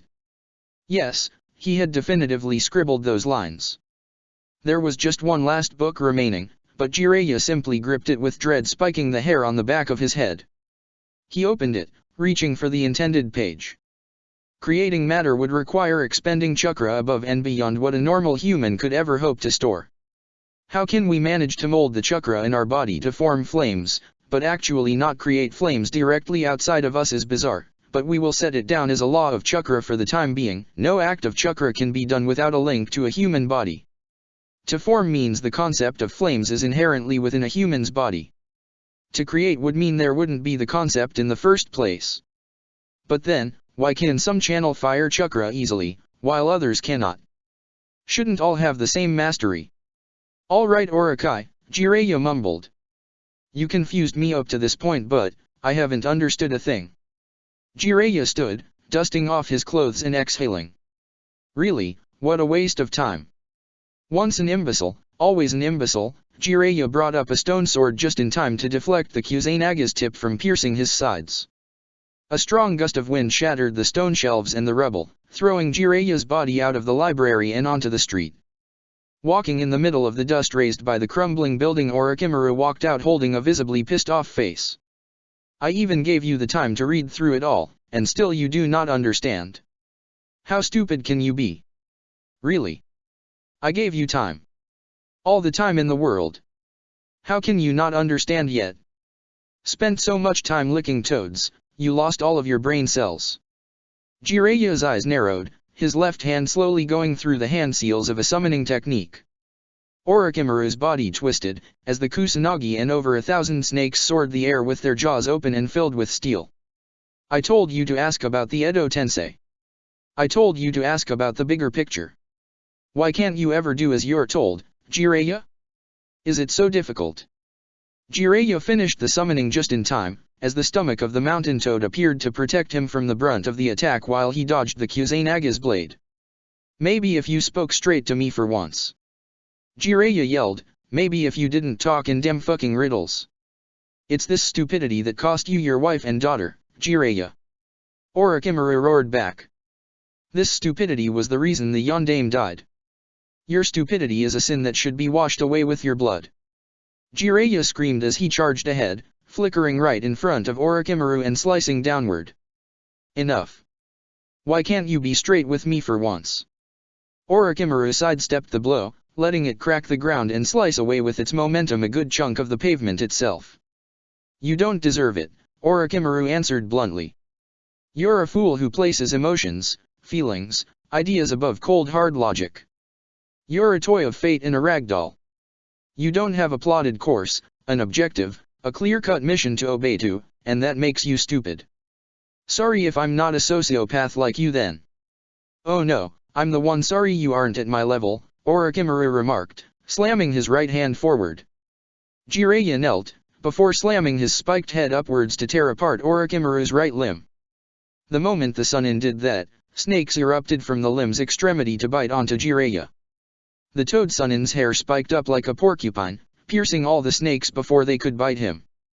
When everything you believe in is shaken, when everything you call truth is torn apart from your very hands, Jiraiya, what remains behind? Tell me. Orochimaru screamed, cackling madly. I left you more than breadcrumbs, but you did not know what you were seeing, right? The Snake Sunin giggled as he flicked his wrist. The Kusanagi soared through the air, forcing Jiraiya to jump backwards. You didn't realize? You didn't theorize? You didn't make a hypothesis? You didn't look at the undeniable question. I'm stupid, remember? Orochimaru's eyes softened, as if he was actually said for him being stupid. Yes. You are, so let me ask you, when did humanity stop researching? When did it stop advancing? Why did we grow stagnant, letting our knowledge rest upon old scrolls rather than pave our way towards the future? We content ourselves with our meager pond. We no longer strike to reach the future. Why? Why? Why? Why is the future something we hate and disdain so much? Jiraiya breathed once, deeply. So, that's your reason. Don't be stupid, Orochimaru snorted. Oh, right, can't help it if you're really stupid, the Sunin mumbled. The highest technological advancements of humanity have only come through periods of war, he stated plainly. If it hadn't been for the war, we wouldn't have the radio. We wouldn't have electricity. You know the people of the capital invented guns during the warring ages of the samurai, right? Sure, they fell in disuse and were single-shot things, but they could pierce through a samurai's plate all the same. Our very souls of humans are marked and twisted into instruments of war. Orochimaru smiled, so what then, if someone was to change the very soul of people? With what, brainwashing? Jiraiya asked. No, you stupid baboon, Orochimaru sighed. Really, it's like talking with a monkey who flings poop at you, the Sunin brought his right hand to his temple, shaking his head slowly. I'll be merciful. I'll give you one last hint, then you really need to understand the bigger picture, Jiraiya, or else I'm afraid you'll need to die. I'm not going to make it easy for you, Jiraiya remarked, we've ended our battles in more draws than I can remember. That's because I let you win, Orochimaru replied with pity in his eyes, I couldn't stand breaking your poor little ego so much time after time. Jiraiya's mouth tightened as if he had just eaten something sour, while Orochimaru sighed once more. History tends to repeat itself. It's a given. The battles of the past will repeat themselves in the future as long as there are humans left to fight them. Even animals fight, for territory, to eat their prey and to survive, but what if humanity simply lacked the instinct to fight each other? Tell me, Jiraiya, without the possibility to think about murdering someone, would you still kill him? Without ever knowing of the meaning of slaughter or murder, would humans manage to live in peace? You'd erase everyone's memories of how to kill someone. Jiraiya snorted. That's a dream worthy of a madman. Ah, you see, I delved into the mysteries of chakra deeper than any other shinobi has ever done. I have heard the whispers from the earth, pleading for someone to return the lost fruit. Orochimaru's smile widened tremendously. That would solve a problem, but it wouldn't solve everything. No, what I needed, what I want, what I always want, is change. Evolution. Scientific advancement. I want knowledge. All that is and was and will ever be. Orochimaru roared as the ground spiked into 1,000 small pieces of dust, collecting into a raging tornado of sand. There are feats of architecture we no longer can manage. Feats of power we can no longer equal. There are weapons of our ancestors more powerful than anything we can field. Konoha uses frigging cannons charged with kunao. Our ancestors fought firing highly concentrated blasts of energy. Orochimaru's words heated as he spoke. We had cities that were the wonders of the world. We had brilliant tall skyscrapers and marvelous mechanical contraptions. We had power. We had strength. Where did it all go? Orochimaru slammed his right foot forward. Where? Why was it taken away from us? Jiraiya's eyes widened from the heat of Orochimaru's anger that pulsed and radiated all around him. What? The bigger picture, Jiraiya, is that you're a stupid, moronic, idiotic, imbecilic, subspecies of a human being who cannot even comprehend the world he lives in. Orochimaru spat out, our world, our beautiful world, held so much power, so much science, so much knowledge once. Where did it go? Why did it disappear? Where did it go? What lies beyond our oceans, Jiraiya? I know. I went there. There is nothing but war over there too. Nothing but absolute destruction, and yet, even there, power. New forms of science, of technology, of research. They have mechanized warriors. They have castles that move powered by energy that isn't chakra. Where is our power? The clouds rumbled as lightning sailed in arcs across the upcoming typhoon. You think this concerns the shinobi countries, Jiraiya? You think this concerns my stupid imbecilic student or something like that? Think again. I am alone, battling a torrential downpour of stupidity. I fight alone for science, for power that should be ours and never will be. Orochimaru cackled madly, and you know. His voice now soft, Orochimaru inclined his head to the side. Ignorance, truly is bliss. Because when you realize, when you outright discover what happened, when you pry out from the cold hands of history the sad realization of what really went on, you will suffer. You will suffer like never before.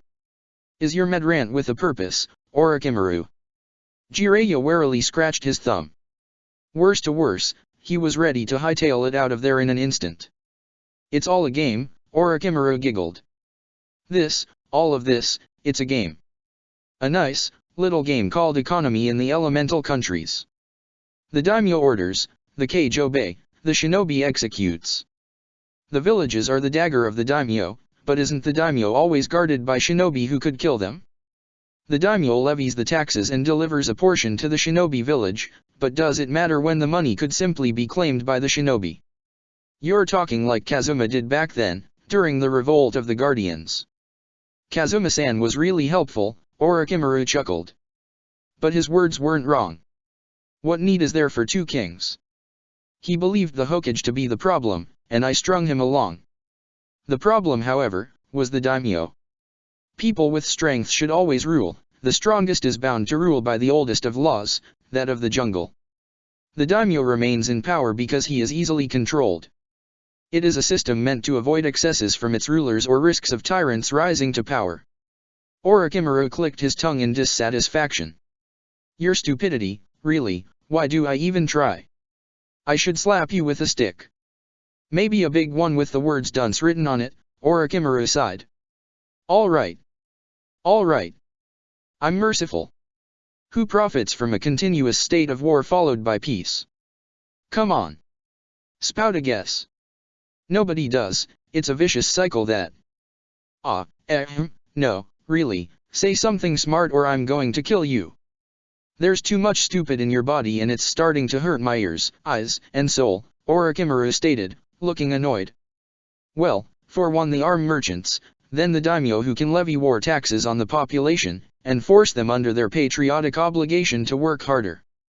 The shinobi profit because they get higher pays while doing the same missions, and the kage can decide beforehand where to hold their battles and how to fight them. Jiraiya stared at Orochimaru for a single split second and he actually just stared. Let's battle near Konobe Bridge. I'll send a few teams, you send yours. Let's end it with a bang. Let's blow up a bridge and end the war there. Jiraiya, for the love of Kami, wake the fuck up. We are shinobi. Blowing a bridge up changes nothing. We can make jumps longer than a building. We can walk on water. Iwagakuer is famous for its rock techniques, and you tell me that blowing up a bridge means something, when you conceal stuff in scrolls and summon bridges out of the very ground with two hand seals. Ah, what? Wait, why? Why what?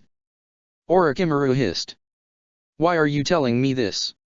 Why now? Why not before? You know, why didn't you tell me anything? Why didn't you tell me this the first time we fought? You think I knew everything back then? No, no, I suspected, I theorized, but without proof, theories are unworthy of existing. Still, no matter, it doesn't matter, you see Jiraiya, in my evil I still have a heart, Orochimaru chuckled. I will not let you suffer any longer, Jiraiya. You're too kind-hearted for the shinobi business. You always were a naive fool. Let me tell you however, let me tell you one last thing. Orochimaru breathed in deeply, and then spat out faster than Jiraiya could see a sword. The blade pierced straight through his old teammate's chest, even as Orochimaru's hand slammed back together his torn limb regenerated from a bunch of snakes. I always considered you a strong shinobi. Naive, stupid, moronic even, but strong all the same, so I'm sorry, my friend, but this is the end of your tale. Gah, Jiraiya coughed blood, falling down on one knee as snakes pierced his ankles, sprouting from the ground. I'll give you the mercy you never dared to ask me, the Kusanaga's handle tightly gripped. Orochimaru advanced as Jiraiya's sight grew blurry from the pain. You didn't even try to dodge, after all, this is what you actually want, don't you? Hey, give me some credit, I thought you were still ranting. I'm a failure of a teacher, gah, and a failure of a friend, bitterly, the Toad-Sonin muttered as lightning struck the ground near them. A blinding white radiance surrounded the scene as Orochimaru brought the Kusanagi high to deliver the killing blow. My entire life is made of failures. Jiraiya fell on the ground, his hands clutching the rubble. Can't even face you off properly one last time, but, answer me, think of it as, my last request, why did you leave Konoha? Why did you betray everyone? Oh no, Jiraiya, I betrayed no one, Orochimaru whispered. The one betrayed, as always, was me. The Sandaime had the guts to console me for my parents' death, when he had been the one to send them into a skirmish zone. He knew they would meet enemies, he knew there was an ambush. It was all but a game of money for him. Always, always, every cage, every stinking daimyo. For the benefit of Konoha, for the benefit of no one but his own interests. For the benefit of the clans maybe, but certainly not for the benefit of a pitiful freak with white skin who had the luck of being a prodigy to save him from the glares and the name-callings of Slimy Snake. Orochimaru roared, and we were his prized pupils? We were his favorites? We were just the choice meat. Slabs ready to be delivered, already tender and cut to the jaws of the waiting enemies. Orochimaru's hand trembled. The kind, old grandfather never existed. Or maybe he did, and forgot his game. I don't know. I can't know. I loved him like a father, but I hated him like the monster he was. I sacrificed my headband for experiments he financed, I scourged the world as a missing nin while helping Konoha in the shadows. And in the end I do not know if I hate him or love him still, but you know? Everything ends, everything that begins must rot away in time.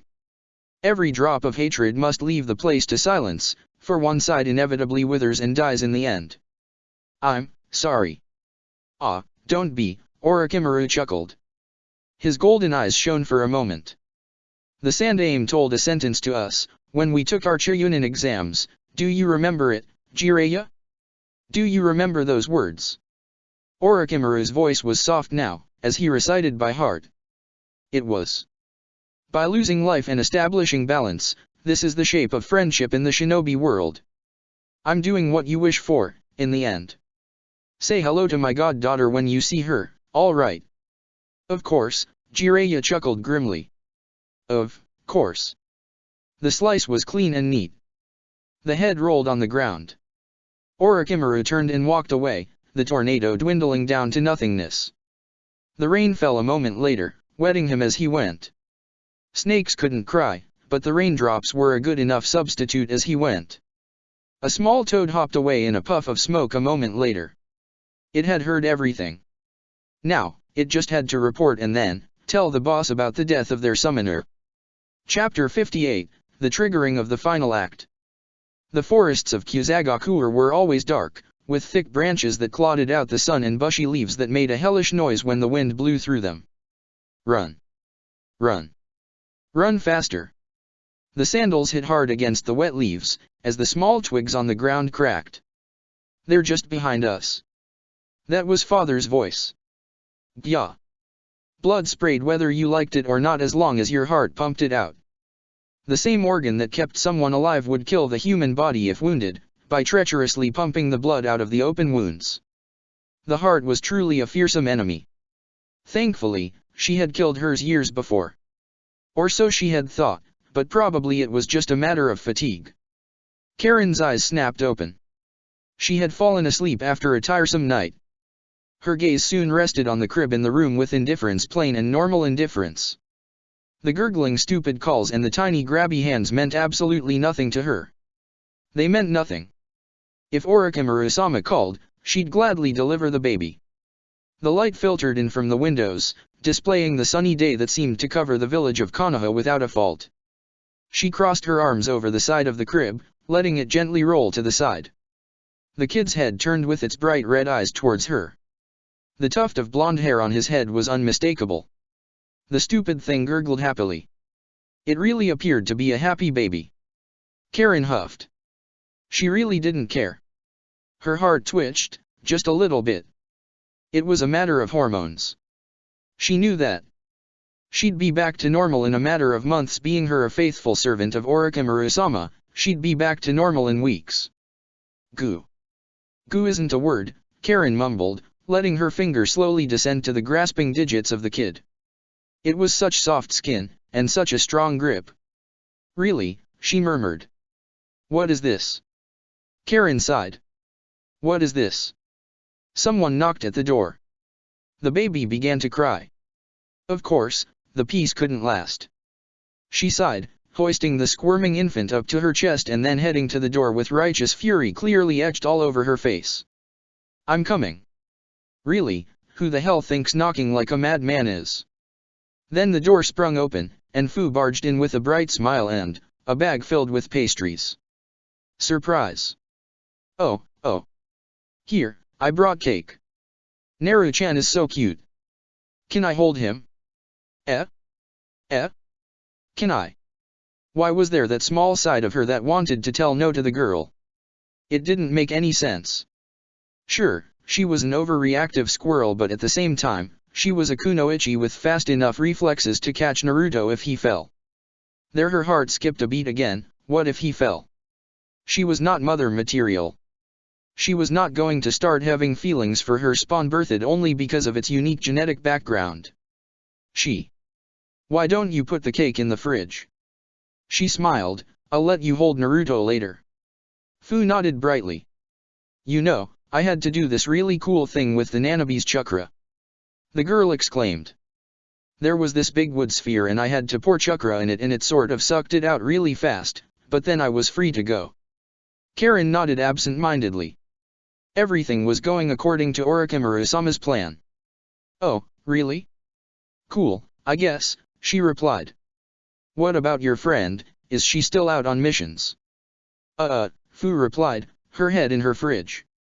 She came out of there holding a piece of jerky in her mouth. She was sorry she couldn't make it to the baby shower, but it was awesome all the same, right? Her eyes sparkled. Karen gave her back a small smile. Of course, how could she ignore the bright green toddler-sized spandex suit or bright green turtle motif clothes? She didn't know if those things defined awesome or not, but it did save her the time of having to go and buy them by herself. There was a gentle lull of quiet as the baby stopped crying, interrupted only by Naruto's gurgling and his chubby fingers moving towards a lock of her hair. She exhaled lightly. The little baby squirmed in her hands, his warm body close to hers. It was. She schooled her features a moment later. She utterly despised the hormones. When was Orochimaru-sama going to come and get her? She didn't know how long she'd last in such sappiness. He had even sent Hebai to help her out with leaving the village when the time would come. I'm going on a mission soon, Fu said with a small smile, near the border of Kirigakure. Karen just smiled. I see. I'm sorry I won't be able to come. Fu grimaced, shaking her head. It's just me, not the team. I have to check on Jiraiya's location. Ah, I see, murmured Karen.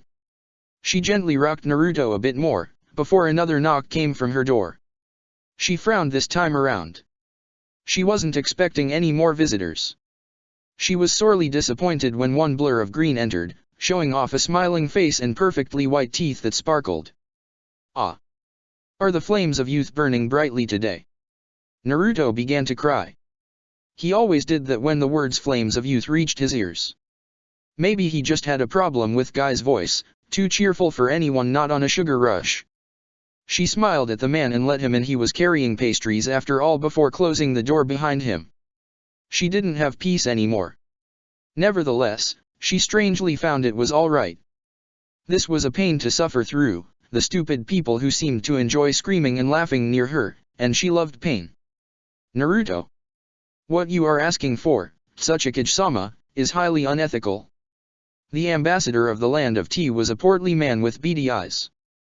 There is no reason for us to make a favorable price to your country, when all the others have to pay the same tariffs. Naruto's hands clasped together, his elbows on the obsidian desk of the Tsuchikage's office. He had asked for a desk change to something more intimidating, especially because it reflected well with the white and red robes he wore as a Kage. I think instead that we might come to an agreement, maybe a lower price concerning Iwa's iron and steel exports tariffs? You're the reason our prices are basically doubled in every other country. You could always sell your wares in Iwagakure, Tsuchikage-sama.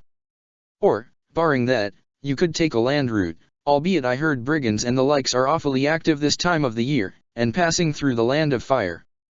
That was the crux of the problem. Iwagakure had steel. Kyomagakure and Kirigakure loved that particular brand of steel just like Konoha and Suna, but unfortunately, to reach the first two the choice was always between the water and the land route. It wasn't brigands who took care of stealing the cargo of Iwagakure's caravans when they came through the land. But I heard that even the water is starting to get a bit problematic recently, something about pirates. Naruto pressed on. Mostly, it was Akatsuki. The Gato Industries and Gato Shipping Corporation were front businesses for the Akatsuki, and having learned that from the documents in the Tsuchikage's drawers, it was easy to see the pattern. It was also easy to see beyond the mere present. Iwagakure depended on imports for food. The Land of Fire produced most of the elemental country's food, which then it sold to other countries at steep prices barring Suna, who was their allies specifically because of food reasons. Which is why the costs have gone up, Tsuchikage-sama, the ambassador continued. We need to increase the security of the cargoes. Yet, Gato shipping lines provide the same services at a lower cost. Maybe, but they are further away, which increases the costs higher than ours, the ambassador smiled. Naruto smiled. Not for long, I think. The ambassador's own smile disappeared. We have a contract of monopoly, Tsuchikage-sama. We are the ones you come to first and foremost. The contract signed states specifically that it is only for as long as you vow to maintain a price competitive with that of your rivals. Gato Shipping Line just recently received permission to start constructing shipyards near the land of Earth's coast. Naruto drummed with his right hand on the desk. Warehouses are already loaded, and as soon as a fleet will arrive, we will begin loading the merchandise. You are making a mistake, the ambassador's voice barely held on to his nervousness. You're expecting a fleet to pass through the Kumo and Kiri fighting unscathed. That's preposterous. Yes, Naruto acquiesced, but if the fleet does manage, I expect those prices to be enough to put you and your fleets out of business soon enough. His eyes darkened. There are many ways to wage war, Ambassador, he continued. And if that pirate problem does not solve itself, then I will see it solved with my own hands. Gato Industries has private contractors for personal defense. If I were you, I'd tread lightly.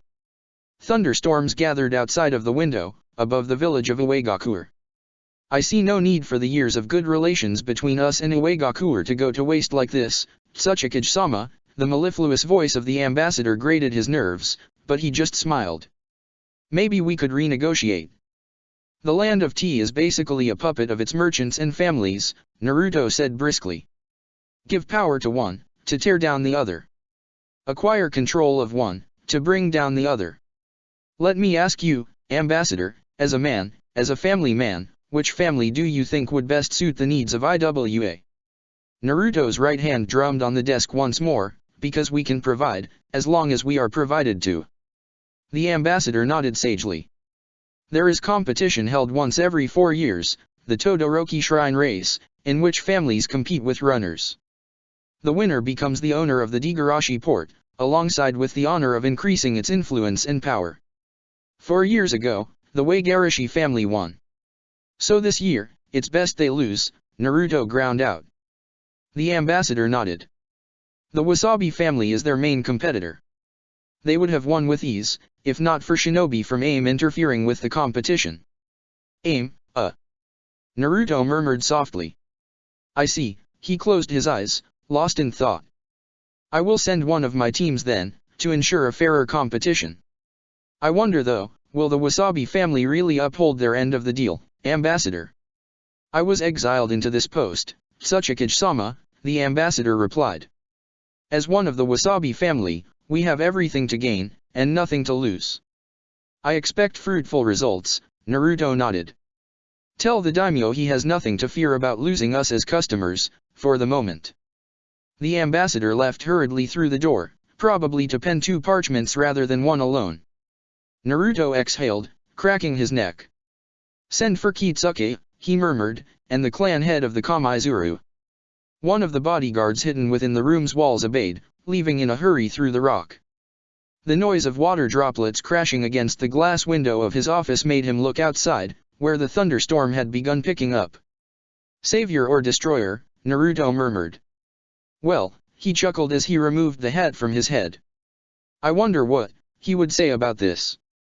Become the weapon that Konoha needs. He certainly wouldn't be happy at all, Naruto softly added. The door to his office opened smoothly, as Naruto quickly placed the Tsuchikage's hat back on his head.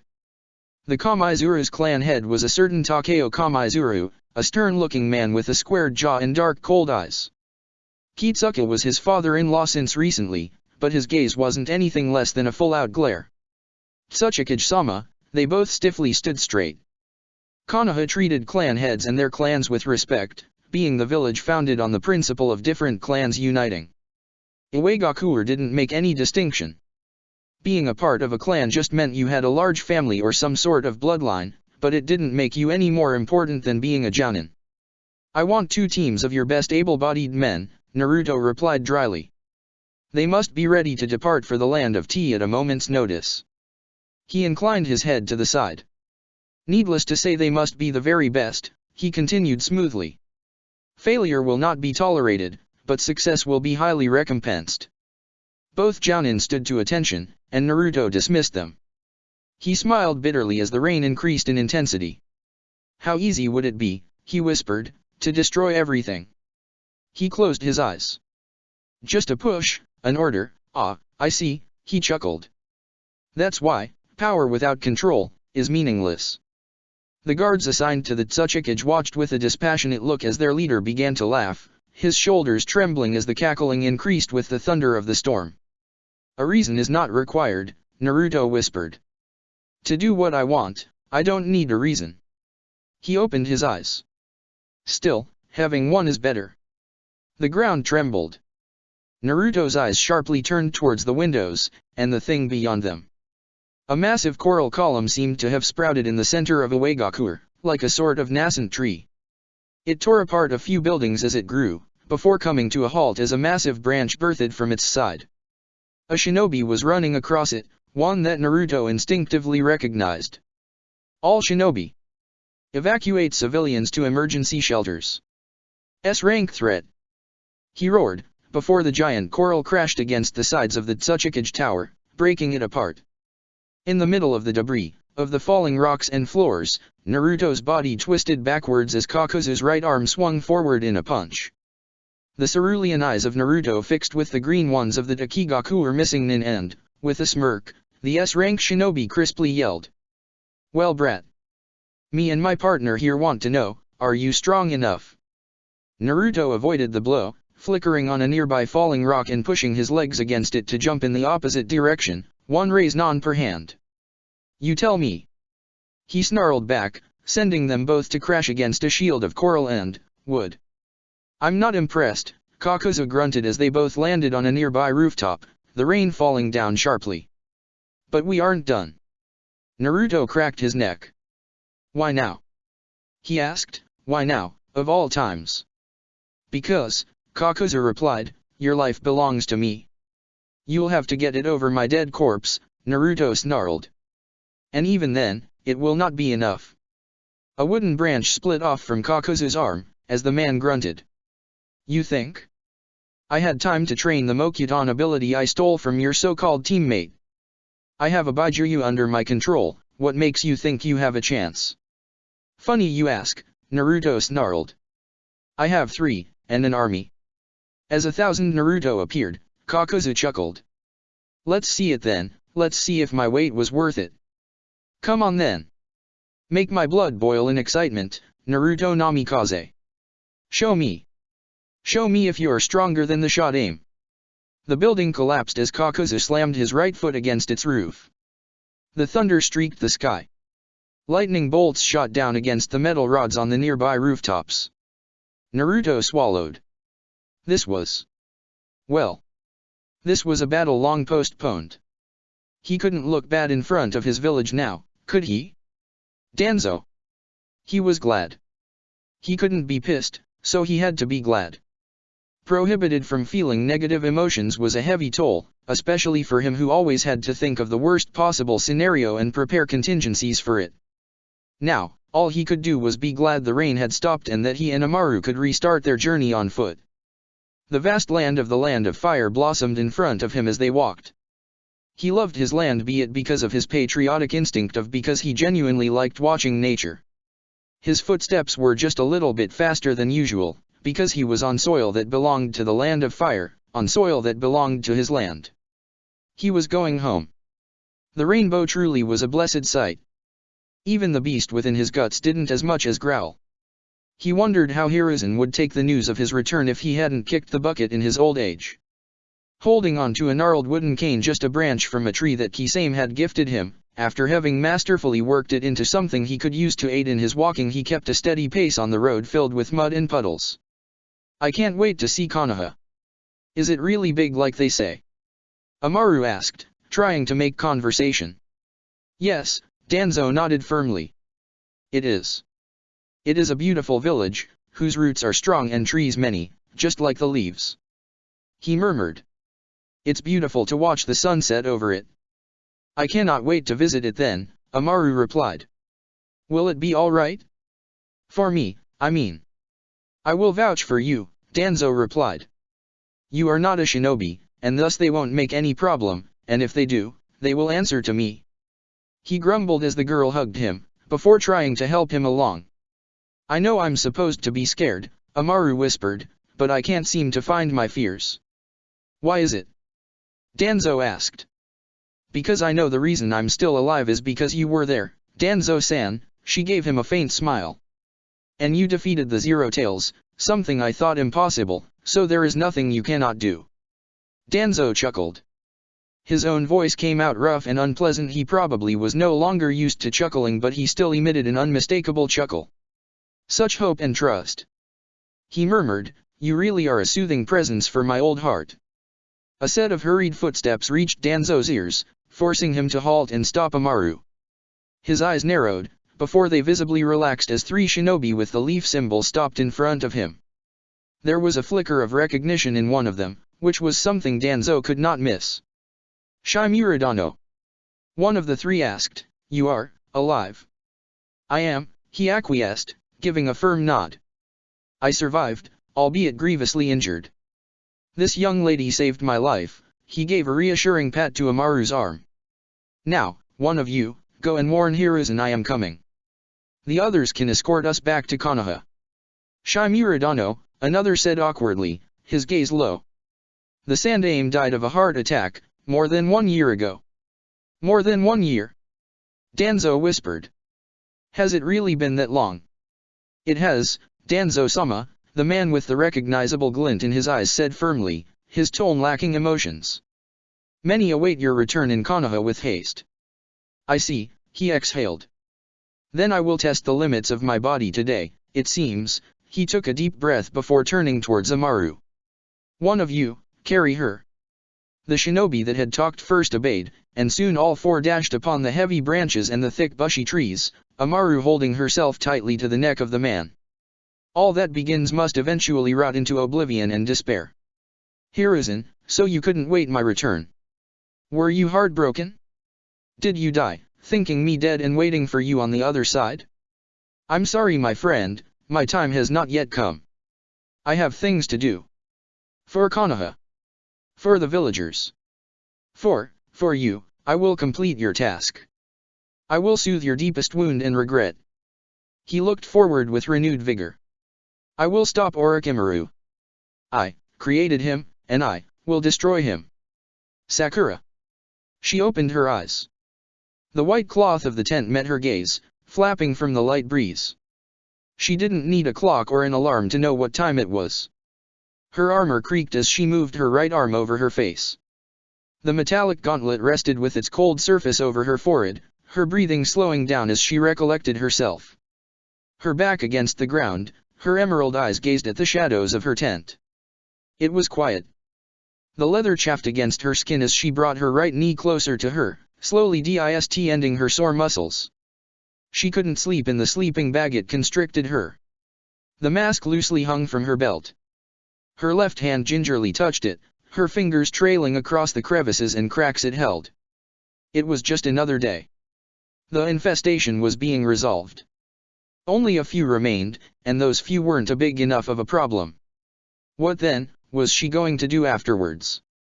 Konoha seemed like a nice place to go back to, until she bitterly realized she had nothing and no one waiting for her back there. Her sensei, dead. Her teammate, gone. Her other teammate, somewhere. The people she had grown up with in the academy either were dead or didn't want anything to do with her. She felt like a puppet without strings. Her disillusioned side was too heavy to bear for long, so she slowly shifted. It was better to think everything was fine. There was Nuzumaki back in Konoha she had to meet. There was Fu, who was just like a child. There was Sai, who probably had become an even greater pervert than before. There was Shizune, who had taught her which poisons could make the guts rot and which could make you bleed from the ears like a fountain. To a minor extent there was that insufferable hag of the Hokage, who she was going to slowly murder in her sleep one day or maybe just have her suffer a heart attack. There were people she didn't like. She was going to kill them, one day. Itaki Uchiha was first in line. Her chief was going to be another one. She was going to enjoy killing her. Maybe cutting her to bits and letting the tigers chew on her. Of course, she'd impale her and her snakes on a big stick. Impaling someone rarely killed immediately after all. It was a form of torture for a reason. She stood up from the floor with a grunt, letting her hands pass through her short hair. The mask fell into place a moment later. There really wasn't anything else she could do but take the required steps out of the tent and into the light of the morning sun. She hated the mornings. The birds were too cheerful. The grass was too green. The good old-fashioned night, with the burning villages and the screaming soon-to-be corpses, was much better for her mood. The hawk shrieked sharply from a nearby tent, standing on its perch. It held a Konoha forward protector tied to its neck, carrying the orders from the main command.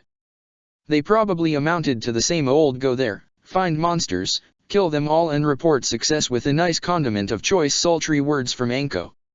Sakura rubbed gently the hawk's throat, before taking the slip of paper with the orders. She was the one in charge and the only one allowed to the messages. Oh, she murmured.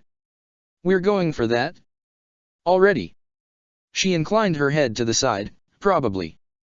She emitted a sharp whistling, attracting the attention of the rest of the camp.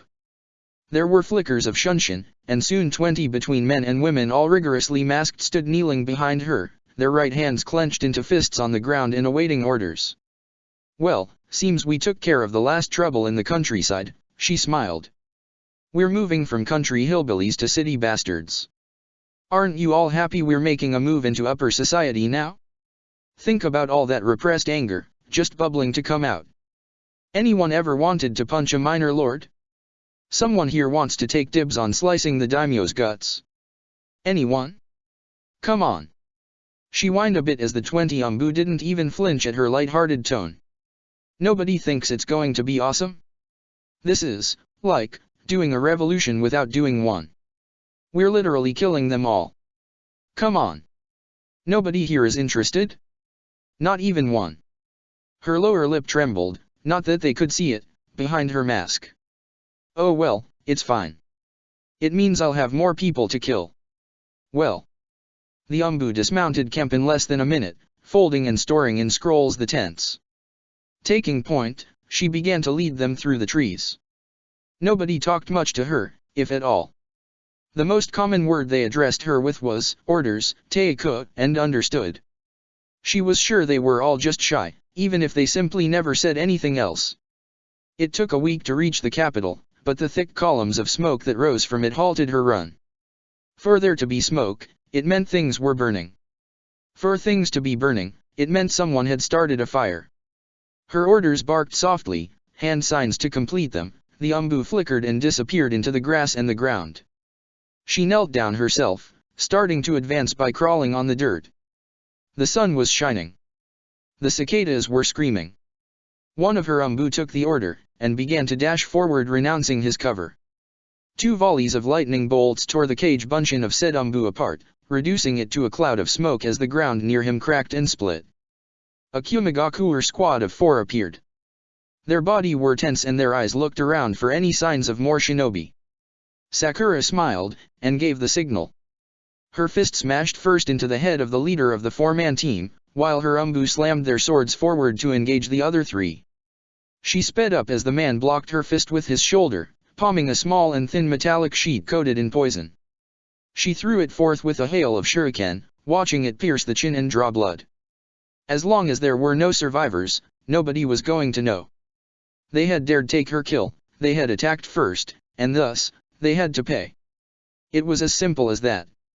She laughed as she twisted her body, feeling the adrenaline rush through her veins.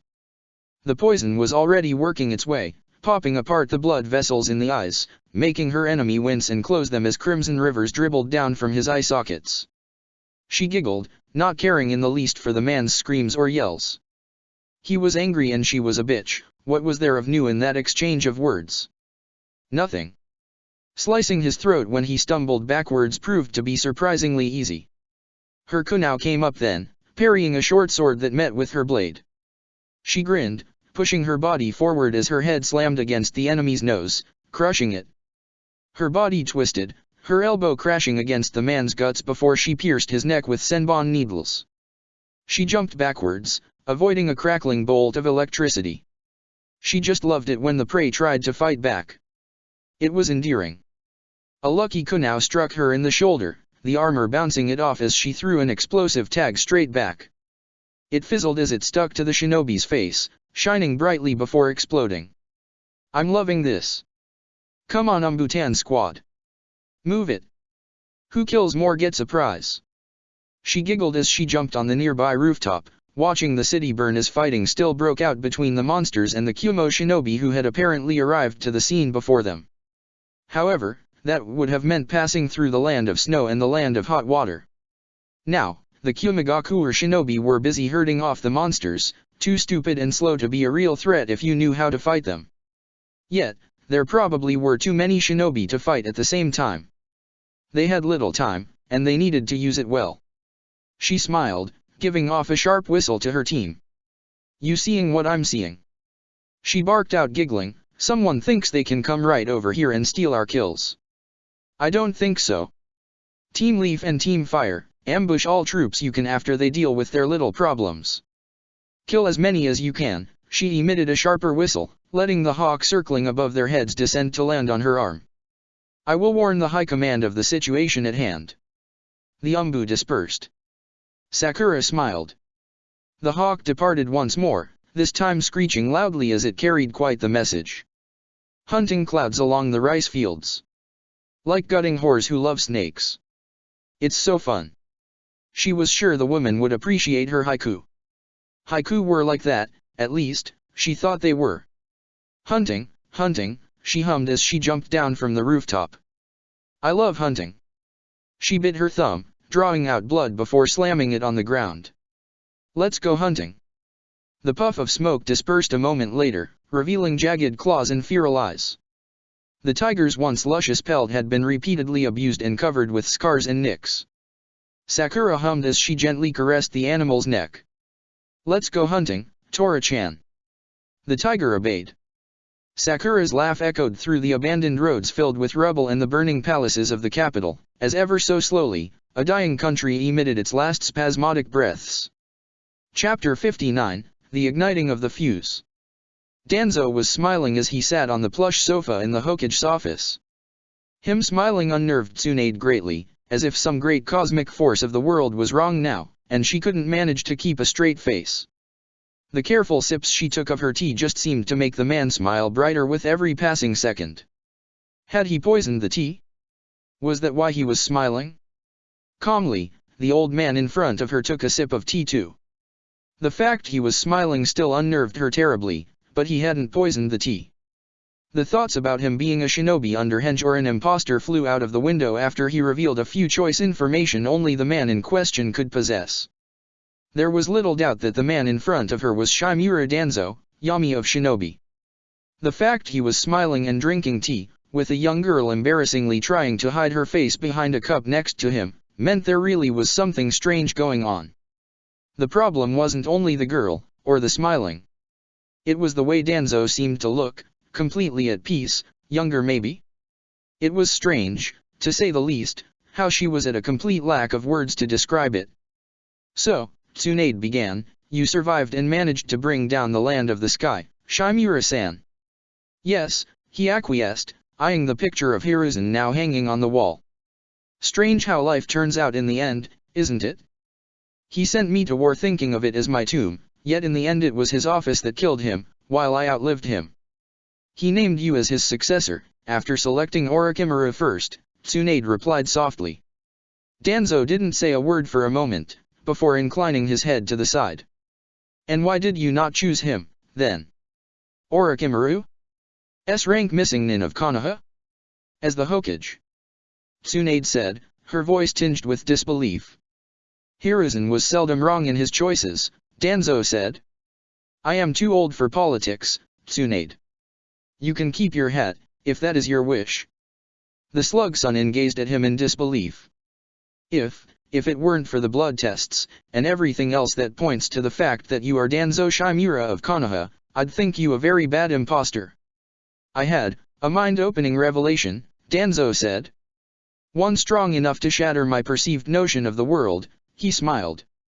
"Even old dogs can learn new tricks, when pushed to the ground hard enough." "And this is one of those?" Tsunade asked. "No," Danzo shook his head. "I'm done doing tricks. I will retire. I think I will enjoy what little time I have left taking tea and talking with what friends I still have." "Color me surprised," Tsunade murmured. "You should consider doing the same," Danzo said. "It is refreshing. It liberates you, greatly, to no longer have to suffer from the stress of the position." Even as Danzo departed, Tsunade could only shake her head. She sat down at the Hokage's desk, her hands clasping tightly against each other with her mind lost in thought, when a hawk barged in through the window with a message in its claws. She carefully opened it, letting the bird fly away to return to its nest within the avian tower. The next moment, her hands trembled as she dropped the paper on the desk. She carefully stood up and took a deep calming breath. Unfortunately, it wasn't enough to prevent her from slamming her fist down and cracking apart her workspace, scattering the papers to the wind and cracking the floor. "That brat!" She screamed for the umbu. She roared her anger at the jounin. By the end of the day, the word had already been circulating around all of Konoha. The land of fire was at war. They were at war against the land of lightning. Naruto Namikaze. Naruto used the momentum of the fist to fly backwards, calling forth a Kage Bunshin to redirect his flight away from the village. Kakuzu followed, running upon a wooden branch that mixed with coral-like excretions. With a well-timed jump, Kakuzu flickered straight against Naruto in midair. The boy smiled, disappearing in a puff of smoke as the real one came down from above, bringing the raise non against Kakuzu's back. The missing nin grunted as he sailed downwards with increasing speed, crashing against the wet ground and forming a crater big enough to be the result of a comet. Naruto spun as he fell, deadening his fall with one more cage bunshin before landing inside the wet crater. Water poured copiously down his face and mantle, which he unclasped just as he dropped the head on the ground nearby. "I'm pretty sure this isn't how it ends," he grumbled, eyeing warily the ground as Kakuzu stood back up. His cloak shredded, a wood armor covered his back and body, actually portraying him as a sort of samurai rather than a shinobi. The Raiznon hadn't even broken through the wooden armor. "I want to know," Kakuzu tapped against his chest. "Do you think you're stronger than Hashirama?" "I don't need to think about it," Naruto whispered. "Either I win and prove my strength, or I lose and you prove yours." Kakuzu's shoulders trembled, before a loud laughter escaped the man's lips. "Exactly. I don't have any other purpose in this battle. I'm not fighting you here because of ideologies or bullshit like power, peace, or money. I'm fighting you, Namikaze, because I want to prove my strength. Be a valid enemy. Be as strong as Hashirama and show me if now I am stronger than him." The ground broke apart as lightning tore through it. In the flash of light from the thunder of the storm, Kakuzu slammed a rock-hardened fist through Naruto's guard. The shattered bones mended with incredible speed, as the Tsuchikage spun before delivering a volley of explosive tags. The tags attached themselves to the Dakigaku or shinobi, priming and detonating within instants. The entire body turned to rock to protect from the blast, as Naruto slammed a Raiznon straight into the wooden chest armor of the missing nin, sending him to fly backwards from the concussive force of the impact. The Akatsuki slammed against the ground, before backflipping in midair and standing back up on his 2 feet. A coral sword emerged from his right hand, intertwined with the wood from the Mokuton. "Your attacks barely tickle me, brat," Kakuzu growled. "Why did you have to come by now?" Naruto asked. "You could have waited. I was in the middle of grumbling about the unfairness of life." Kakuzu chuckled. "How are you still in the mood for making stupid banter?" 4 hands emerged from the ground, holding still Kakuzu as 2 Naruto Kage Bunshin flickered in from the sides, Raiznon charged in hand. "Anything goes," Naruto replied dryly. The 2 Raiznon chipped away at the stone, before coral and wood extremities emerged from Kakuzu's skin, piercing through all of the clones. The reason Mokuton is such a prized bloodline is the ability to inflict damage from any area of the body, Kakuzu said. From the tip of the fingers to the bottom of the feet, with a wave of the hand, wood senbon needles departed from the tip of his fingers. A rock wall rose, only to crack against it. "And wouldn't you know," Kakuzu grumbled, "we're getting interrupted. If it isn't Kakuzu of Taki!" Unaki exclaimed, flying down to land right next to Naruto. "Why don't you bring your fight somewhere else?" "I have unfinished business with the boy, Unaki," Kakuzu growled. "Get out of my way or die. Unfortunately, he is the Tsuchikage. I am not letting you have a go at him without first passing through me." With that reply, Unaki stepped forward. However, Naruto's right hand rose, halting him. "No." Unaki sucked in air sharply, as if he had just eaten a sour lemon. "What do you mean with that?" "This is between me and him. I do not require your help," Naruto added, his eyes icy. "Step back, Unaki of the 2 scales." Unaki's fists clenched for but a brief moment, before a smirk settled on his lips. "I do not know if you possess the will of fire like all Konoha shinobi, but you certainly have the will of stone. I don't want the head back so soon, however, try not to die, Tsuchikage." "I'll do my best," Naruto grinned. Kakuzu flexed his legs, bringing up his right arm with a wood kunao in hand. "You're quite respectable for being a shinobi. I wouldn't have been that fair." "I can't expect a hollow man to understand," Naruto replied, taking out his own kunao. "You don't have anything to live for right now, do you?" Kakuzu snorted. "I fight and live for money, brat. And power. I think that gaining power can nicely be added to the pile of things I want and everything else too, while we're at it. Aren't we greedy now?" Naruto clicked his tongue. They stared at each other, neither daring the first move. "It comes with the Baijuya," Kakuzu replied, his voice rough and gruff, before slowly pushing his right leg slightly forward and leaving a dent on the ground. He insists he wants to fight you. I'm all for it, but that's as far as our cooperation goes. Naruto narrowed his eyes. What do you mean with Baijuya? The three tails, Kakuzu pointed out. He's got a chip on his shoulder and wants to even the odds. I'm along for the ride. Well, at least you know you can count on him. Naruto deadpanned. Two Naruto emerged from the ground, gripping onto Kakuzu's legs to hold him still while a third slammed a Rasengan into his back. The attack proved completely ineffective. Before branches of wood departed the man's body to pop the clones one after the other. Distracting me with small talk is good, Kakuzu nodded, but you really need to work on the punchline. The ground shattered. Giant wooden trees erupted around Naruto, spinning their branches and forming a tightly knit cage. Naruto just smiled, before popping into smoke. By the way, Naruto remarked, from the top of the crater. You never really believed I'd fight fairly, right? Kakuzu's eyes widened. He laughed as Unaki finished his technique, covering the entire crater into the bright light of the dust release. The explosion pulverized the ground, leaving behind a perfectly squared area of dug rock. Yet Kakuzu remained in the middle of it still alive. He laughed again, as bits and pieces of rock and wood fell down his body, unblemished by the explosion. Unaki exhaled.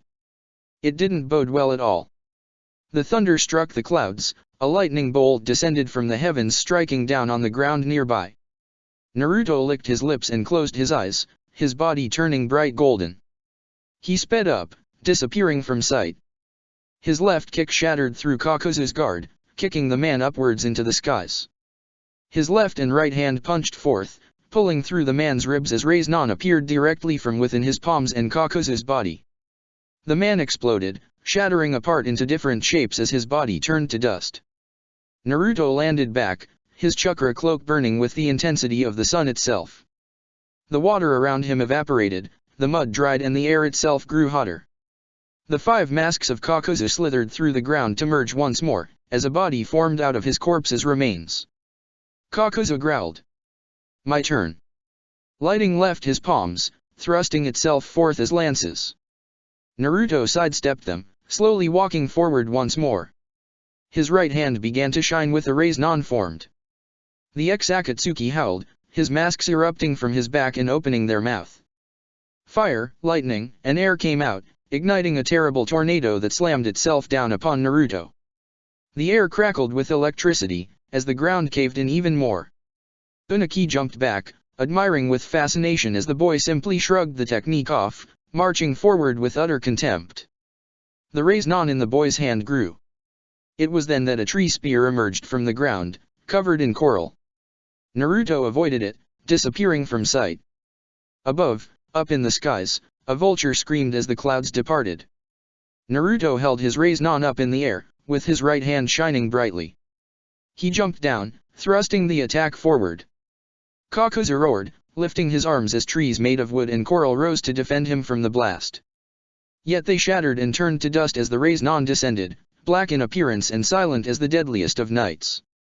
It cleanly pushed forth, destroying wood and coral, until it reached straight against Kakuzu's midriff. He didn't feel pain. Kakuzu realized that as the Rasengan cleaved him in half. He wasn't feeling pain. Why? He asked, as his voice came less. Why couldn't he win? Why wasn't he as strong as Hashirama?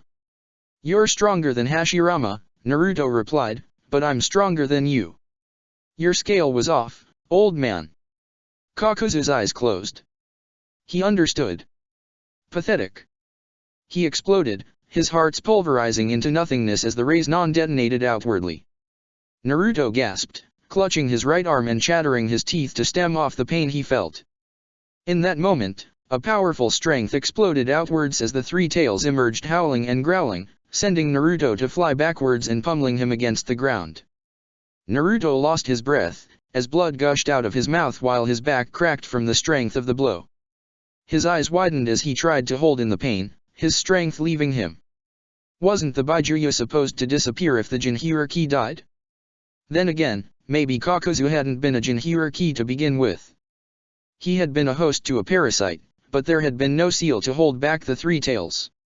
Just, my luck, Naruto hissed. The three tails stood up, its tortoise-like form gigantic to the sight. It easily dwarfed Uegaku's tallest tower, and yet its face was close to the ground, one of the eyes of its gigantic head missing. The creature sniffed the air deeply, lifting gusts of wind. Naruto's breath hitched as his spine snapped back in place, the pain blinding him for a moment more. A moment that the three tails used to summon forth a spire of coral, to clasp like shackles around Naruto and lift him up, straight in front of his face. I feel you, my brothers. Why does your voice not reach me? Naruto ground his teeth. No, this is different. The Baijuyo's voice was raucous and deep, anger brimming from it. You are different. The creature's lone eye bored down on Naruto. What are you? Why do you smell of him? If you want some bullshit, Naruto replied, then I'm your man. If you want some truth, then I'm the worst choice you can pick. The corals tightened around him, stronger than anything he had ever broken before. But frankly, I'm the guy who will destroy the world, he roared. Or save it, it depends, I'm still torn between the two things, he grinned. Answer me. Isabure roared. Why do you smell like the sage? Because I met him, Naruto hissed, because I talked with him, because I asked him questions and he answered them. You lie. Do you think I need to lie to you? Naruto chuckled. Do you think, even for a second, that I have a need to lie? Please, he rolled his eyes. You doing this? You're giving me time to rest. I'll kick your ass once I free myself, Tabia. He flinched, biting his lips. Damn it. Did it have to come back now? Databia. What?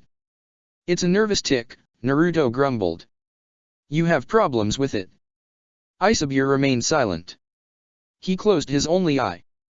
Around them, the shinobi of IWA didn't dare to move. The scene was, in their eyes, surreal. They couldn't hear what the two were saying to each other, so far away they both stood, but there had to be a reason the Baijuyo hadn't attacked yet. So close to the village, any attack from the Baijuyo could wipe Uegaku out of the maps. Your greed, your desires, do you wish for them to become real? Course I do, Naruto replied. Everyone does, right? It's the reason we fight. You have a very big desire, Jinhiriki. Maybe, even bigger than my previous host. What are you trying to say? The sage foretold it. I was a fool not to realize it. Realize what? Giant turtle, you aren't making any sense. My name is Isabue, and I am the greed of the world. From this moment hence, I shall be no longer. Oi. What the hell are you? With those words, the three tails disappeared into thick green chakra, pouring itself through Naruto's chest and breaking apart the skin as if to physically push itself through. Naruto screamed as his body convulsed, before the coral holding him still shattered away. His arms moved to clutch his bleeding chest wound as he could feel his heart drum faster, his skin tingle as the chakra washed over his entire body, piece by piece. He fell down, landing in the crater with a crash as the Isabu's chakra mixed and filtered through, dispersing within. My greatest desire, the greediest thing, to be back amongst my brothers. Naruto coughed, clutching his throat for a moment before air finally returned. He stood, wobbling on his feet. Slowly, the Kyuubi's chakra began to heal the wound in his chest. Unaki took that moment to reach him, jumping down from his hiding spot and with the Tsuchikage's hat in his hands. I don't know what you did, but that was excellent, kid. He eyed him with worry. What of the three tails? Naruto took a deep breath, before pointing at his chest. Guess I have one more Baijuyu inside of me. I'm going for a nice collection, ain't I the lucky one? He muttered. A moment later, of course, they wouldn't arrive earlier. The Uegaku Jounin entered the scene. They stopped at the borders of the crater, peeking inside. Thanks for the assist, guys, Naruto exclaimed. He centered himself, catching his breath, before jumping out of the crater and in front of the Jounin commander. I want a list of casualties and damage. Find me the bounty hunter and tell them to cash over Kakuzu's bounty. He turned to another Jounin. You, find out what happened to our patrols along the border and why they let him go past. He then nodded to yet one more. Is the hospital still intact? The Jounin nodded, good. Naruto began to walk, only for Unagi to near him and cough to get his attention. In his hands, he had the hat and the mantle of the cage. It must have fallen away in the battle, Tsuchikage-sama, Unagi said calmly, handing it over with a light bow of the head. Naruto nodded silently, taking it reverently with both of his hands before putting it on. His mantle flapped as it landed on his back, while his hat stood firm once more over his head. Right, how can I expect people to follow me if they don't see the hat? Naruto grinned, looking at the Uegakuer Jounin who hadn't moved yet, even after his orders. Well? You standing there for long yet, or are you going to follow your orders? The Jounin stiffened for a moment, before falling in line to obey their Tsuchikage. Orochimaru of the Sunin. I want all of them, he said. Sasori looked at him. What? Orochimaru asked, as Sasori's gaze on him remained fixed. All of them. Sasori replied. What about laying low and pinning the blame on leader? He's taking his sweet time. I want chaos, and I want it now. He hummed, taking a few steps forward to touch the cheek of one of the puppets. Automated puppetry, controlled from afar through hosts. He grinned. This is a new, more perfect way of doing battle. I heard the storm is coming, Sasori remarked. How big are we talking about anyway? The entire land, maybe, Orochimaru said. Another great war, fought over scraps of land in fertile fields. You need food to march an army, he whispered to the ear of the puppet. But what if the army needs no food? An all-new type of battle opens up for you. Char the ground, salt the fields, burn the farmers. He licked his lips. No rules, but corpses, a field of corpses, which stretches wide across the landscape. He giggled. Leader will never achieve his weapon plan. Too many conspire against him, Orochimaru grinned. Too many grow thick roots in the shadows of his plans. He is a surprisingly naive child, to think everyone will just follow someone with flashy eyes. Sasori did not reply. He can bring back the dead, the puppeteer pointed out. I can do that too, Orochimaru said. I can bring back even stronger dead than before. The Yondaime, the Sandaime, the Nidaime, and the very first Hokage can be called at a moment's notice. I can summon them here, if I so wished. I could summon all of the most powerful shinobi in the land that lived and died to fight for my cause, to fight for me, but I won't, he chuckled. I don't need to. The world will burn by itself, and I will walk among its ashes. He sighed. The darkness returns home hoping for a life of light. His sins, however, will be paid in full. He closed his eyes. Sometimes I worry, sometimes I think my mind is playing me horrible tricks, but I know it's not the truth. I know how this all is going to end, with blood, death, and tears. Sasori stared quietly. I even changed body, he said, slowly gripping his face mask and ripping it apart, to reveal Tobi's face beneath it. His eyes glinted, as Sasori remained impassive. Orochimaru had tested the puppeteer's loyalty, and they both knew it. You can tell me the truth, of course. Sasori inclined his head to the side. The army is complete. Temujin broke a long while ago. Leader Sama came by, but I told him the army wasn't complete yet. He gruffly twitched a finger of his puppet, a chakra string sailing in the air and attaching itself to a puppet on the wall. The puppet clicked and the wall spun, to reveal behind it long rows of armored figures. Puppets, thick, sturdy like samurai, and lethal like shinobi, neatly arranged in lines stood still, their armors glinting off an eerie light. Poison dripped down their blades and their frame, as their empty and glassy eyes remained downcast. Now the question is, Sasori said. What are you going to do with this army, Orochimaru? I want to watch the world end, Sasori. Can you believe it? I want to see it end. I want this cycle to snap and tear itself asunder until nothing remains at all. I want destruction, pure and unblemished. I want death, pain, and misery to be the very last thought in the mind of the destroyers of this world, and I want to watch. I want to see how they react when they realize their world is dead, forevermore dead, and decayed. The Sunin chuckled then. I want this world of despair to end. I will have it end, and soon, oh, so soon. He exhaled. Just one last push, he said, opening a scroll on a nearby table.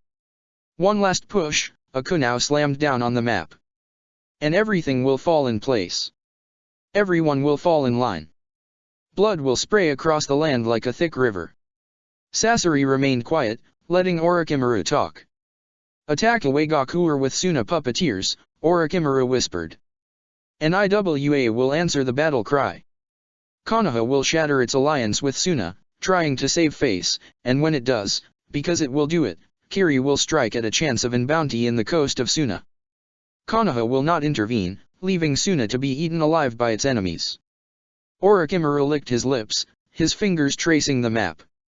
Beautiful, beautiful devastation will follow as Konoha will intervene in the north, to try to fend off the militaristic exploits of the new Tsuchikage. It will not work, of course, and when news will come back of whom the Tsuchikage is, war will erupt at home too, stronger and hotter than ever before. I see, Sasori said. I don't care, he added. All I want is to see my creations work. You know that. Yes, Orochimaru pouted. I know that. You're a bore sometimes, Sasori. You could at least try to look interested in the end of the world as we know it. Why?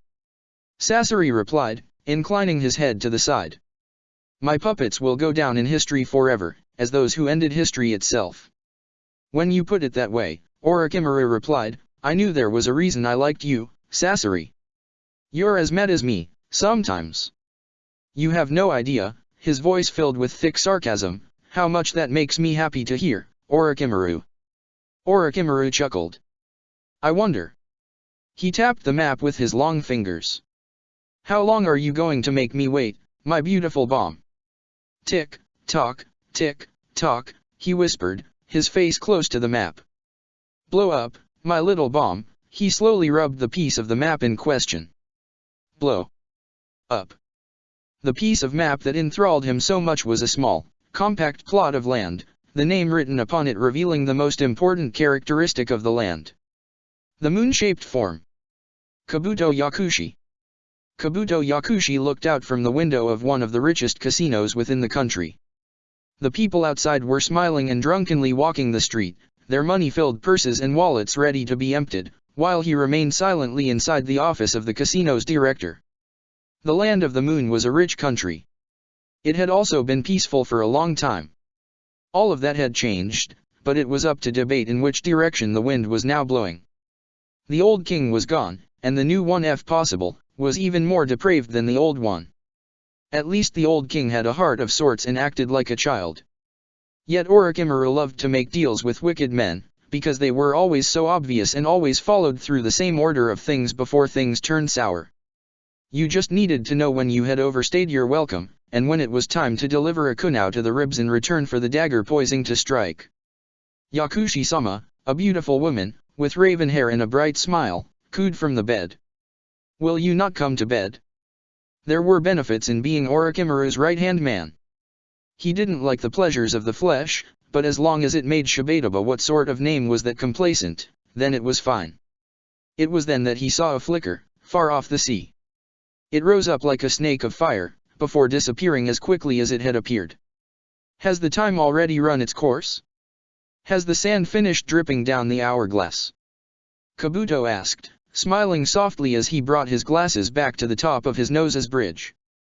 Yakushi-sama, your words are so deep tonight. You can drop the act, and the henge, Kabuto added. I saw through you from the beginning. The woman's smile remained plastered on her face for a moment more, before the covers fluttered in the air as kunai sailed beneath them. Kabuto jumped backwards, crashing through the window and landing down on the nearby rooftop, twisting his body to deflect the flying daggers. The woman pursued him, her entire appearance now changed, no longer altered by the henge. She wore a long shaggy white-haired wig and had light pink-colored eyes. Around her, rose petals flew in the air, drowning the rooftop in crimson colors. The overpowering smell of her perfume was intoxicating, and yet Kabuto kept up his predator-like smile. You might want to try something different, he acquiesced, flickering away and slamming his fist seemingly in the empty air near him. Petals of roses emerged where he struck, revealing behind them the pained face of the kunoichi. I had all the time to steal a sample of your poison, synthesize an antidote and use it. Your tricks hold no sway over me. Her hands gripped his arm trying to break it, but Kabuto smiled, rearranging his bones as the woman ended up gripping something the consistency of clay, before the left hand came against the side of her head, rupturing the veins in her temple and throwing her on the ground like a ragged doll, dead. Readjusting his arm, Kabuto sighed. Pity, he acquiesced. She was pretty. He looked around, bringing his glasses back up from the ridge of his nose. He smiled. Still, I can always put her corpse to good use. He did need a trigger for the box, after all. Opening a scroll, he sealed the corpse within before pocketing the parchment once more. What mattered if said trigger wasn't properly alive anyway? Kabuto flickered away from the rooftop, rushing across the city quietly as the smile on his face grew wider. He could feel his blood rush to his head, as his breathing increased. He would activate the box, for Orochimaru-sama. He would find out his true self then, and with it, he would finally be someone. Naruto Namikaze. Kakuzu's attack had made surprisingly little damage in victims. Iwagakure was a village of shinobi, differently from Konoha who also held a civilian population. Ninja, who all knew how to dig in the earth if there was an inkling of danger, were tougher to kill than civilians. He grinned as he walked down the streets of Iwa, the people bowing at his passage and calling him Tsuchikage-sama. It was so different from the looks he had received at first. It surprised him. He hadn't done anything noteworthy, but apparently defeating Kakuzu and making the Three Tails disappear had been enough. He stepped through the streets, reaching for the training grounds. Kuroishi, Akaishi, and Sekagan. He exclaimed as he entered the training ground. His 3 genin appeared a moment later. He clapped his hands once, excitedly. My dear students, I have a great piece of news for you all.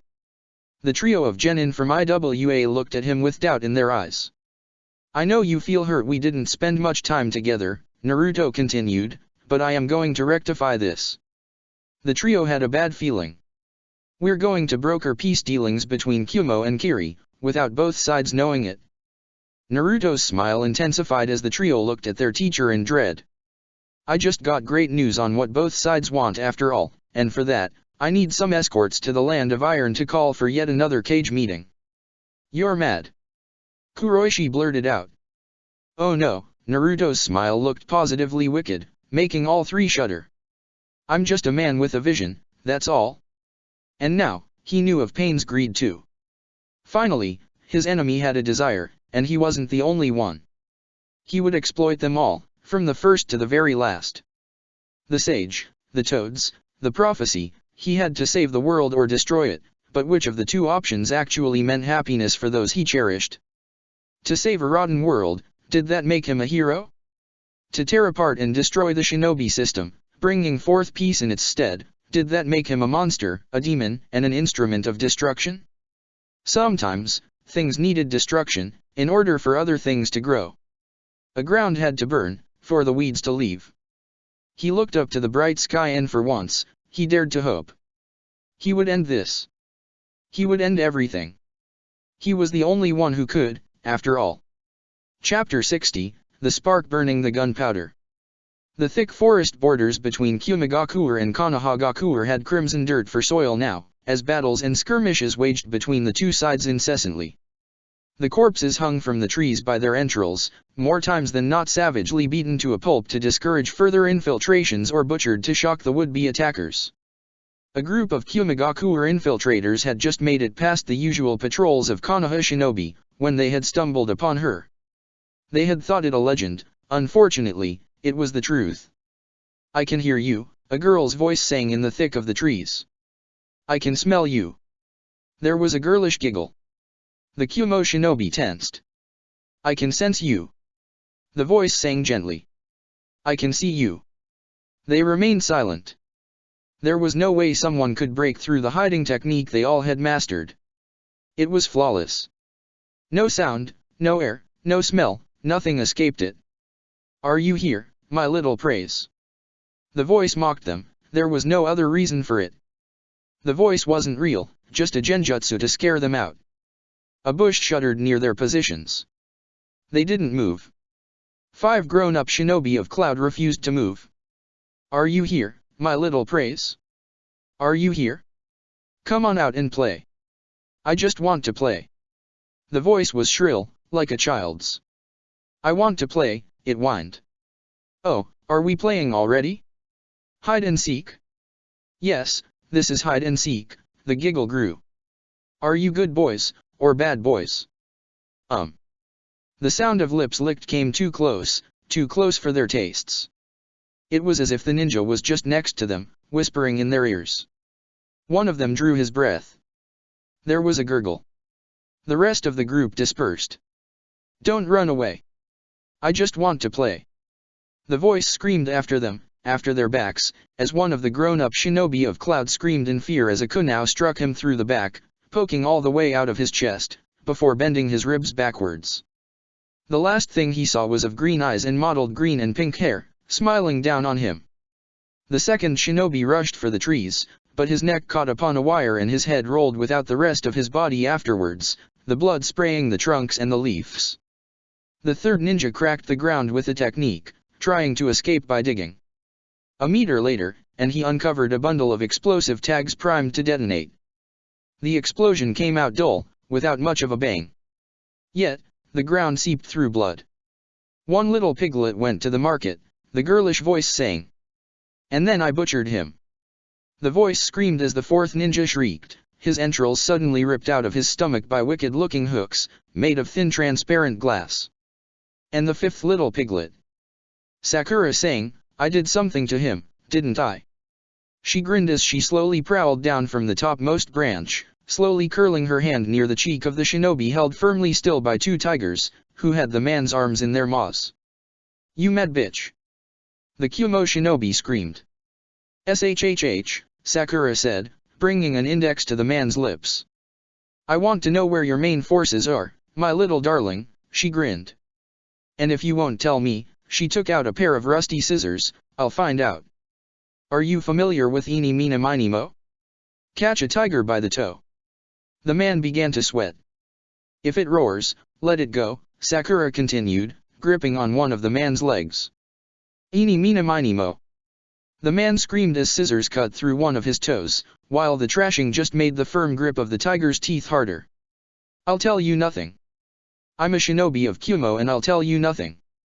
Oh, but I don't really care, Sakura replied with a bright smile. Don't tell me, it will be funnier. I'll just enjoy my game, and then wait for the Yamanaka to come and read your mind. I don't need to torture you, I actually shouldn't, but you see, I'm bored. The shinobi's eyes widened. He began to weep. Sakura just smiled. She loved toying with her prey. 2 hours later, the Umbu support team took into custody an already cracked shinobi of Kumo, who was pleading for his death, for anything better than staying a single minute more in the presence of that mad woman with pink hair. Sakura waved goodbye at her playmate, before turning her grin to her captain. The purple-haired woman wore her usual trench coat and mesh shirt, but her right eye stood beneath an eye patch black and with a crimson symbol of Konoha etched on it. Anko whistled in appreciation. That was a decent job, brat. I wanted to play with him more, Sakura pouted. There's plenty more where he came from, Anko replied, gesturing in a direction with her hand. With a nod, Sakura followed the elder Kunoichi across the branches. So, the big boss is pissed. When isn't she pissed? She's incontinent and needs a nappy change, Sakura retorted. Sure brat, say that to her face, Anko snickered. But still, you've been acting all over the place. She told me to rein you in. I'm reined in perfectly, Sakura hissed back. If she can't do her job or doesn't have shinobi that can do their job, what is the problem? She took my mask, didn't she? Then what's the problem? She took your mask because she tried to find a peace with Kumo by killing your wolf persona. It didn't work, of course. Now, are you going to cooperate or what? I'm cooperating. Konoha comes first, and less Kumo shinobi means more Konoha shinobi. Anko sighed. That's a strange way of putting it. It's the balance of the jungle. Kill tigers, less tigers, more food for the giant snakes because there are less tigers. Time you stop flying solo, brat. Somehow, the number of civilian casualties increases wherever you end up assigned. You can understand Big Jugs wants a word. I know nothing about that, Sakura said. I don't like playing with civilians. They break too easily, and cry too much. They look at you with fear like it's your fault they're weak, like it's your fault they're scared of you who is strong, like it's your fault they're going to die because they're pathetic excuses of human flesh that should have trained more beforehand. The branch she kicked off from broke, as Sakura slammed her right fist against the sides of a nearby trunk, pulverizing it as she went by. Try to avoid announcing our presence, brat, Anko deadpanned. There still might be enemies around. I'd smell them out, Sakura replied. Anko didn't add anything to the discussion after that.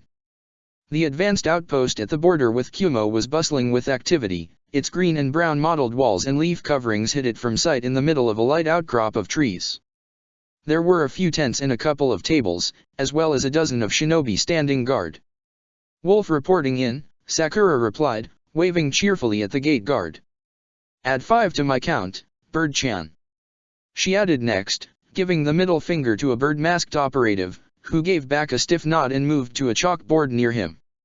The Umbu traced 5 vertical lines next to the kanji wolf. The count already exceeded 50. Sakura walked with her hands behind her back, pushing out her chest and delivering grins everywhere she went.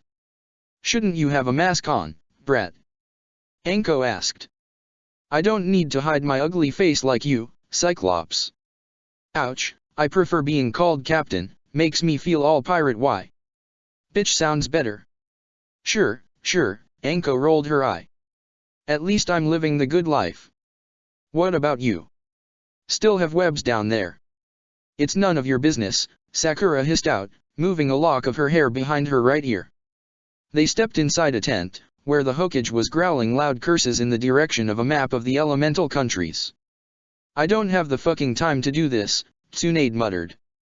New Tsuchikage or not, he's asking us to let the Raikage pass us by with an escort. That is preposterous, Koharu hissed. The advisor held her arms hidden within her long sleeves, her face grave and stern. Why the old coot was near the front line was something Sakura didn't care to know, but it was strange. He wants us to collect him. What are we, his lapdogs? It is obvious the Raikage wouldn't leave the front lines unguarded, Homura spoke next. By taking you together with him. I'd have to go at least a month with the Raikage by my side, Tsunade hissed back in disbelief. She crumpled the letter in her hands. The deviations alone to ensure fairness are. And there's the problem that both you and the Raikage would have to go through Uegakuer to reach the Land of Iron. It is hardly fair when an ambush might be the plan of the Tsuchikage, Koharu pointed out. If the Tsuchikage is so much a stickler for peace, why doesn't he come around? Homura suggested. Send him a reply stating to meet at the front lines. We can call the Kaze Cage over here, get the Mizu Cage and the Raikage to meet and we should call on to Mifune, to act as an impartial judge, Tsunade finished. We'll have to allow an escort if the Tsuchikage is going to move. Why should we? Koharu asked. If he wants peace this strongly, he can come by himself. Because we don't need a war, Tsunade replied. We aren't at full strength, and the Kaze Cage has yet to come through with his promised troops. I'm not going to risk it without the certainty of victory. The Mizukage's going to be pushing for the war to keep going with us on their side. They can keep Kumo from resupplying through the land routes. That's preposterous, Homura said. We can, for once, avenge the losses of the last war. We can pay them back for the Hyuga accident, and you'd rather play the hand of this Tsuchikage? He didn't even write his name. For all we know it's just Unaki's senility finally taking him, Koharu added. Wolf reporting for duty. Sakura trilled aloud a moment later, bringing her right hand up. If I need to come by later just whistle and I'll be here like a faithful lapdog. Tsunade exhaled. Brat, she grumbled. How rude, Koharu said, frowning at the sight of Sakura. Shouldn't you be wearing a mask? I want the people I kill to die watching a smile, Sakura replied with a bright cheerful smile. Smiling makes people lower their defenses. Yes, Anko chuckled. That's my pupil all right. You called, Hokage-sama. I know I'm going to regret this, Tsunade said while massaging her temples. But right now, I don't need more headaches, she gestured at Sakura. You've been slaughtering Kyumigaku civilians and shinobi with impunity, and while I do not care about the latter, the first is something no shinobi worth his salt would ever do. I'm sending you to the Land of Iron to deliver a message to Mifune and wait for a reply from the Tsuchikage. Sakura clenched her fists, but nodded stiffly. You're coming with me to Kirigakure, Tsunade added next, looking at Anko. We'll deal with the Mizukage. Yes, sir. Anko saluted militarily. Sakura, Tsunade said last, turning to gaze at the younger Kunoichi. Don't mess this up. Sakura didn't reply. She just grinned. Naruto Namikaze. Kuroishi, Akaishi, and Sekigane were slow. They were slow like tortoises, or slugs. They did try their best to keep up with him, but then again he had wanted his genin as escorts rather than a jounin or umbu one. He could pretty much defend himself with ease, and even if the worst happened, he could just use the Hiraishin to bring himself and his students away. Akaishi grumbled a bit, scratching the side of her head and taking a deep breath. The air tastes strange, she pointed out. We're passing close by the border with Konoha, Naruto remarked, pointing at a bunch of trees a bit far away. You smell tree sap.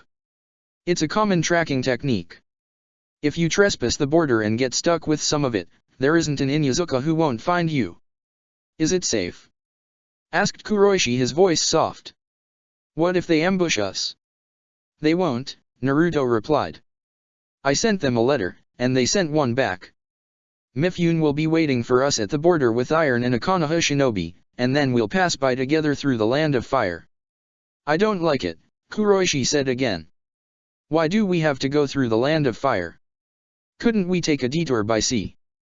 The pirate troubles have grown out of hand throughout the seas, with both Kumo's and Kiri's navy busy killing each other, Naruto replied, wearily massaging his temples as he made another jump across the rough landscape of rocks.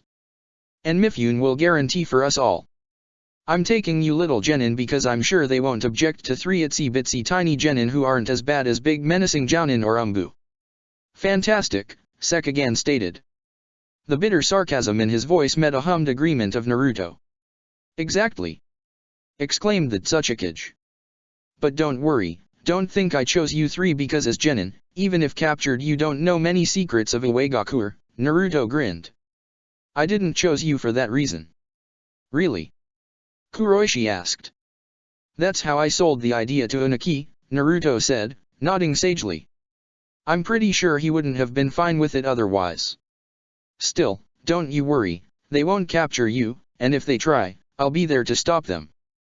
Tsuchikage-sama, Akaishi said, even if you had chosen us as sacrificial pawns, we would have obeyed all the same. We are shinobi of Uegakure. We don't care as long as our sacrifice benefits the village. Naruto sighed, his head hung between his shoulders. Somehow, I knew one of you would say something like this.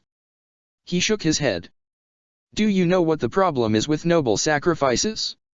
It's that they're stupid. If you need to sacrifice yourself to obtain something, then you've done something stupid beforehand. If you plan from the very beginning, you can avoid stupidity along the way. Sometimes there is no choice, Sekigane shot back. There is always a choice, Naruto replied. The right answer, Sekigane, is that there are always consequences. Whether the choice brings forth good or bad consequences, is what we choose. No one can force another to do something they, themselves, refuse to do. Orders are absolute. But you can refuse them and die in your refusal, Naruto said right back, or go to prison, or be punished, but the one who goes through with the order is you. If you stay your hand, you choose that. If you obey, you choose that. Events surrounding you might make you believe you have to follow through, but that's a lie. Only you can order yourself around. If you say so, Tsuchikage-sama, Sekigane replied. That's how it is, Tabao for the love of all that is ramen. He snarled, grumbling. To think I practiced hard to get that tick under control. He scratched the back of his head. We're nearly there. Can you all act the part of lovable and huggable pillows of joy and bundles of fluff? Act cute enough and I'm sure they'll let their defenses down enough not to full body search you. Akaishi actually blushed at those words, before clenching her fists. Cute. Yes, Naruto grinned. Cute. It's not that hard, right? Give me a smile, the three of you. Sekagan's smile seemed to have come out of a horror novel, with the way its edges morphed into a vicious and feral grin. Kuroishi managed a timid one. Akaishi's lips twitched as she strained herself to manage something even remotely similar to one. All right, Kuroishi, you're in charge of smiling and acting all cute. Sekagan, don't you dare smile in front of a mirror, who knows what might happen after it breaks, and Akaishi? Keep up working on it. Imagine wearing a frilly dress, a gown, or something bright pink. Akaishi breathed in deeply. She was in control of her emotions. She knew she could not murder the Tsuchikage for telling her to become cute, although, when she got her turn cooking dinner, she would ensure enough spices into his plate to make him think twice about asking something like that again. The next moment, she blinked. As a kunoichi of IWA, she had to obey orders of her superiors, but sticking with the Tsuchikage and following his strange antics made her wish for retaliation. She shook her head. She kept shaking it firmly even as she ended up hitting straight against her cage's back since the rest of the team had stopped. Sorry, Tsuchikage-sama, she whispered. Naruto raised his right hand, palm backwards. Stay on your guard, he muttered. I can feel somethings. Naruto grimaced a moment later, his eyes clouding. Stay here, he said. And whatever happens, don't retaliate. The three genin of his frowned, but obeyed as Naruto went through the cage bunshin motions, letting one of his shadow clones move forward. A few minutes later, and an earthquake shook the ground.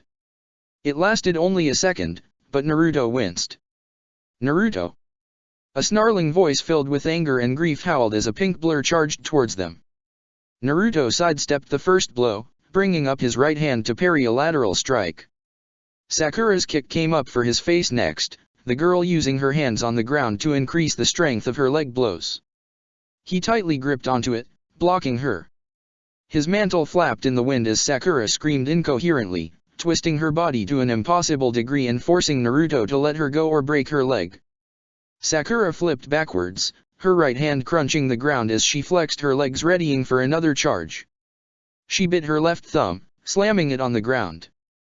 The puff of smoke that announced the summoning technique dissipated within an instant, as Sakura charged ahead, right hand palming a kunao, on the back of a giant tiger with steel fangs. The tiger bit down hard on Naruto's shoulder, as the boy didn't move a single inch from the onslaught. Blood sprayed out thickly, falling on the ground. The tiger growled, the powerful howl through its throat reverberating across its entire body as Sakura jumped down from the beast, her kunao slamming home against Naruto's left side, to puncture his lung. Yet the Tsuchikage of IWA did not move. Naruto flexed his right shoulder, and as coral emerged from within it, the teeth of the tiger shattered and the beast disappeared in smoke. His right arm slowly came up, smoke coming out of his body as the wounds regenerated to a close. Sakura had tears running down her cheeks, her shoulders quivering. She was sniffling and sobbing, while her hands trembled. There was blood on her hands, there was blood on her body, and there was blood in her hair. She tensed as Naruto's arms came slowly up, to surround and hug her firmly, even as the kunao dug itself more into his skin and body. Sakura, he said. She shivered and cried. She didn't know what to say or do. Sakura, he said again, kindly. It's all right. He was warm, and not just because of the blood pooling out of the wound. He wasn't dead. She had known, deep down, that he wouldn't be dead. And she had attacked him, because traitors of Konoha have to be killed on sight. She had struck. He had swatted her attacks away, as if they meant nothing, and then, he hugged her. She could feel the strength of his arms around her, the way his breathing was even. She was sure she had punctured a lung, her kunao had horrible poisons on its blade, and yet, he was still standing. He was hugging her. Her face pressed deeply against the base of his neck, crying and sniffling as she opened her mouth and bit down on his throat hard. Blood sprayed out of the open wound, covering her face in the sticky crimson color of his blood, of Naruto's blood. Yet he didn't stop hugging her, and the skin regenerated in front of her eyes. She bit again. She chewed on the flesh until the white of the collarbone beneath showed. She dug her teeth into his muscles and tore them, and yet they regrew. She was a sloppy mess of blood and bits of flesh by the time she stopped. She couldn't kill him. Her instincts were howling at her to kill him, but she couldn't. She was too weak to kill him. She felt relief. Naruto was an enemy of Konoha. Why was she relieved she couldn't kill him? It was wrong. She had to kill the enemies of her village. She had to. It was the only way to prove her existence. It was the value of her worth. She had to kill in order to be her. Her wails and cries grew like those of a sobbing child, her legs gave way as she fell down on her knees on the ground. Naruto knelt with her, still holding her in a firm hug. Naruto, Sakura whimpered, as if calling his name could help her. Naruto. I'm here, he replied. I'm here, Sakura. His hands gently took the sides of her face, and as he looked at her with a sad expression, he smiled softly. It's been so long, hasn't it? Sakura bitterly laughed. I thought you were dead. Naruto raised his right eyebrow, a grin spreading on his face. You know I'm tough to kill, right? Yeah, but, they put your name on the tombstone and all, I had to remove it, and then they said all those horrible things about you being dead, or a traitor if not, and you're a traitor so I should kill you but I can't, and... She wept, her words incoherent. Well, Sakura, Naruto said. If you want to kill me, you'll need to do more than that. Sakura wiped the blood and the tears out of her face with the back of her gloved hand, nodding softly towards him. Tsukikage-sama. Sek asked, warily looking at the scene. Oh, right, he blinked. These are my genin, Sakura. Sek Kuroishi, and Akaishi, he gestured to each of them with his left hand, and also my escorts. Sakura warily looked at the three, before turning her gaze back towards Naruto.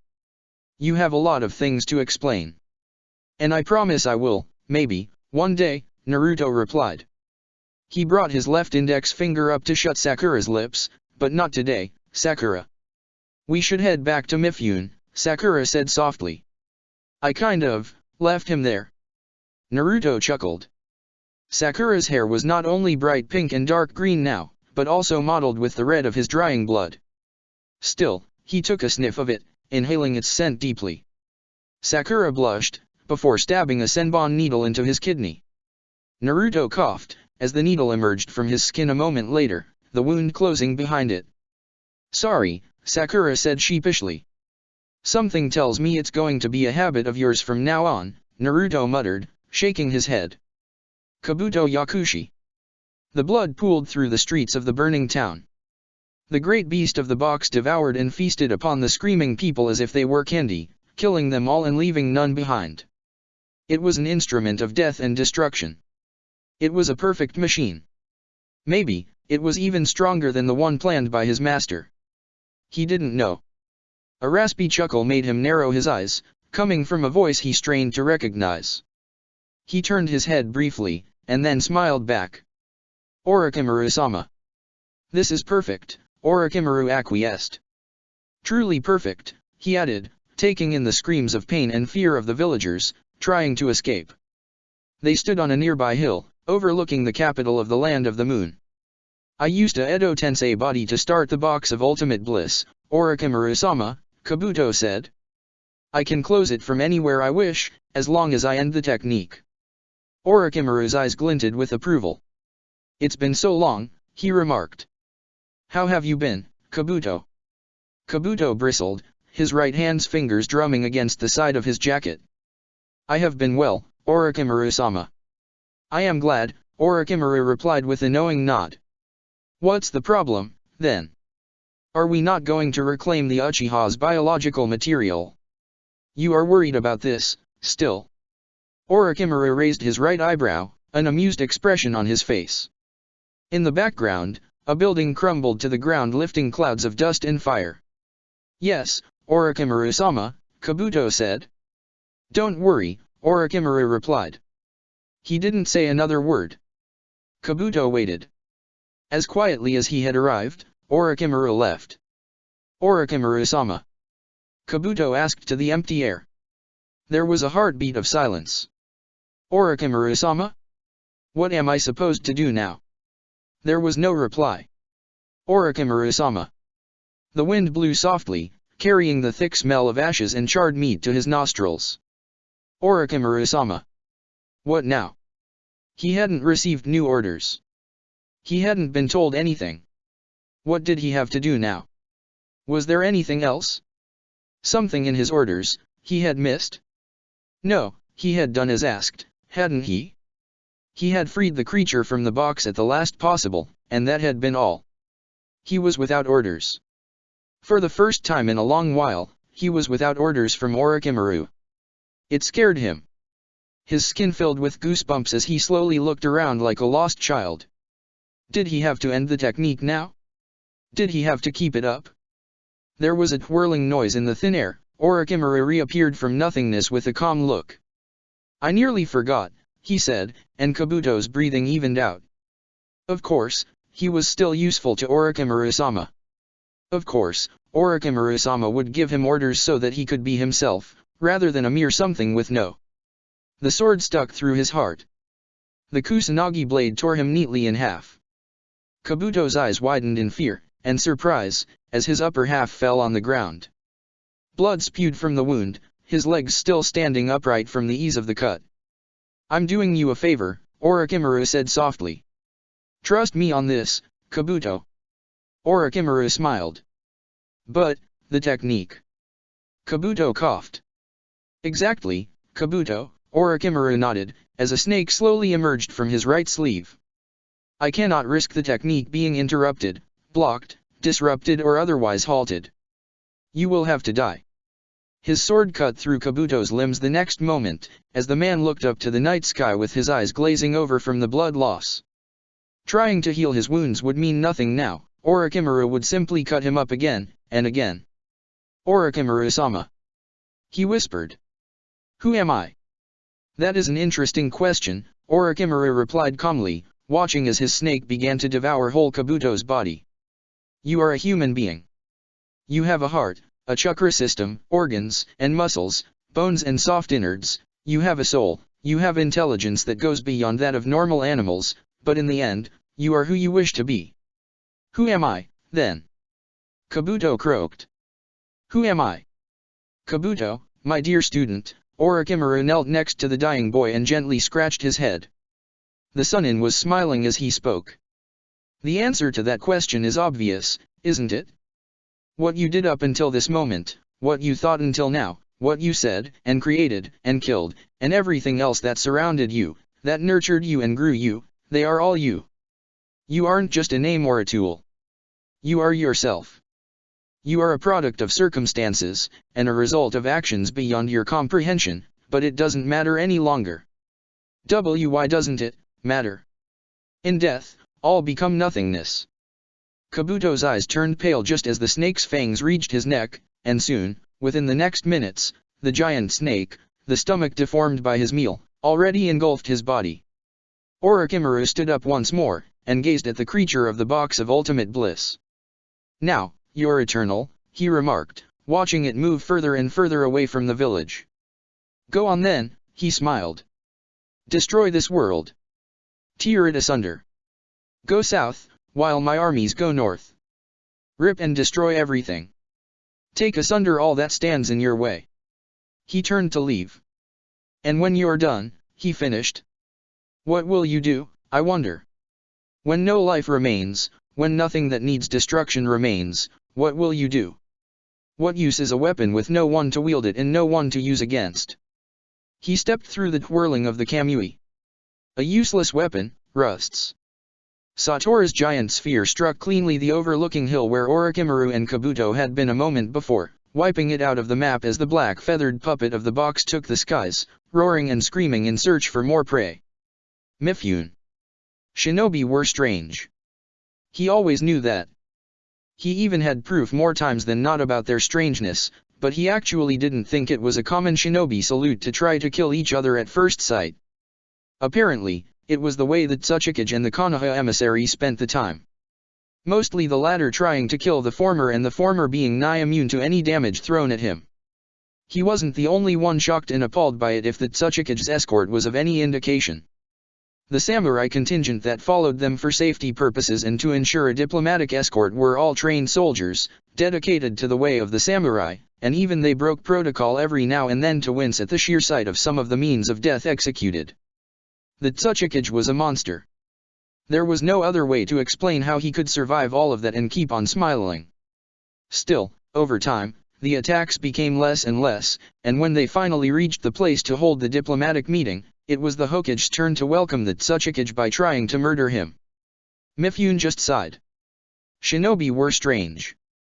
Konoha shinobi were stranger still. Check the description for the links to the author.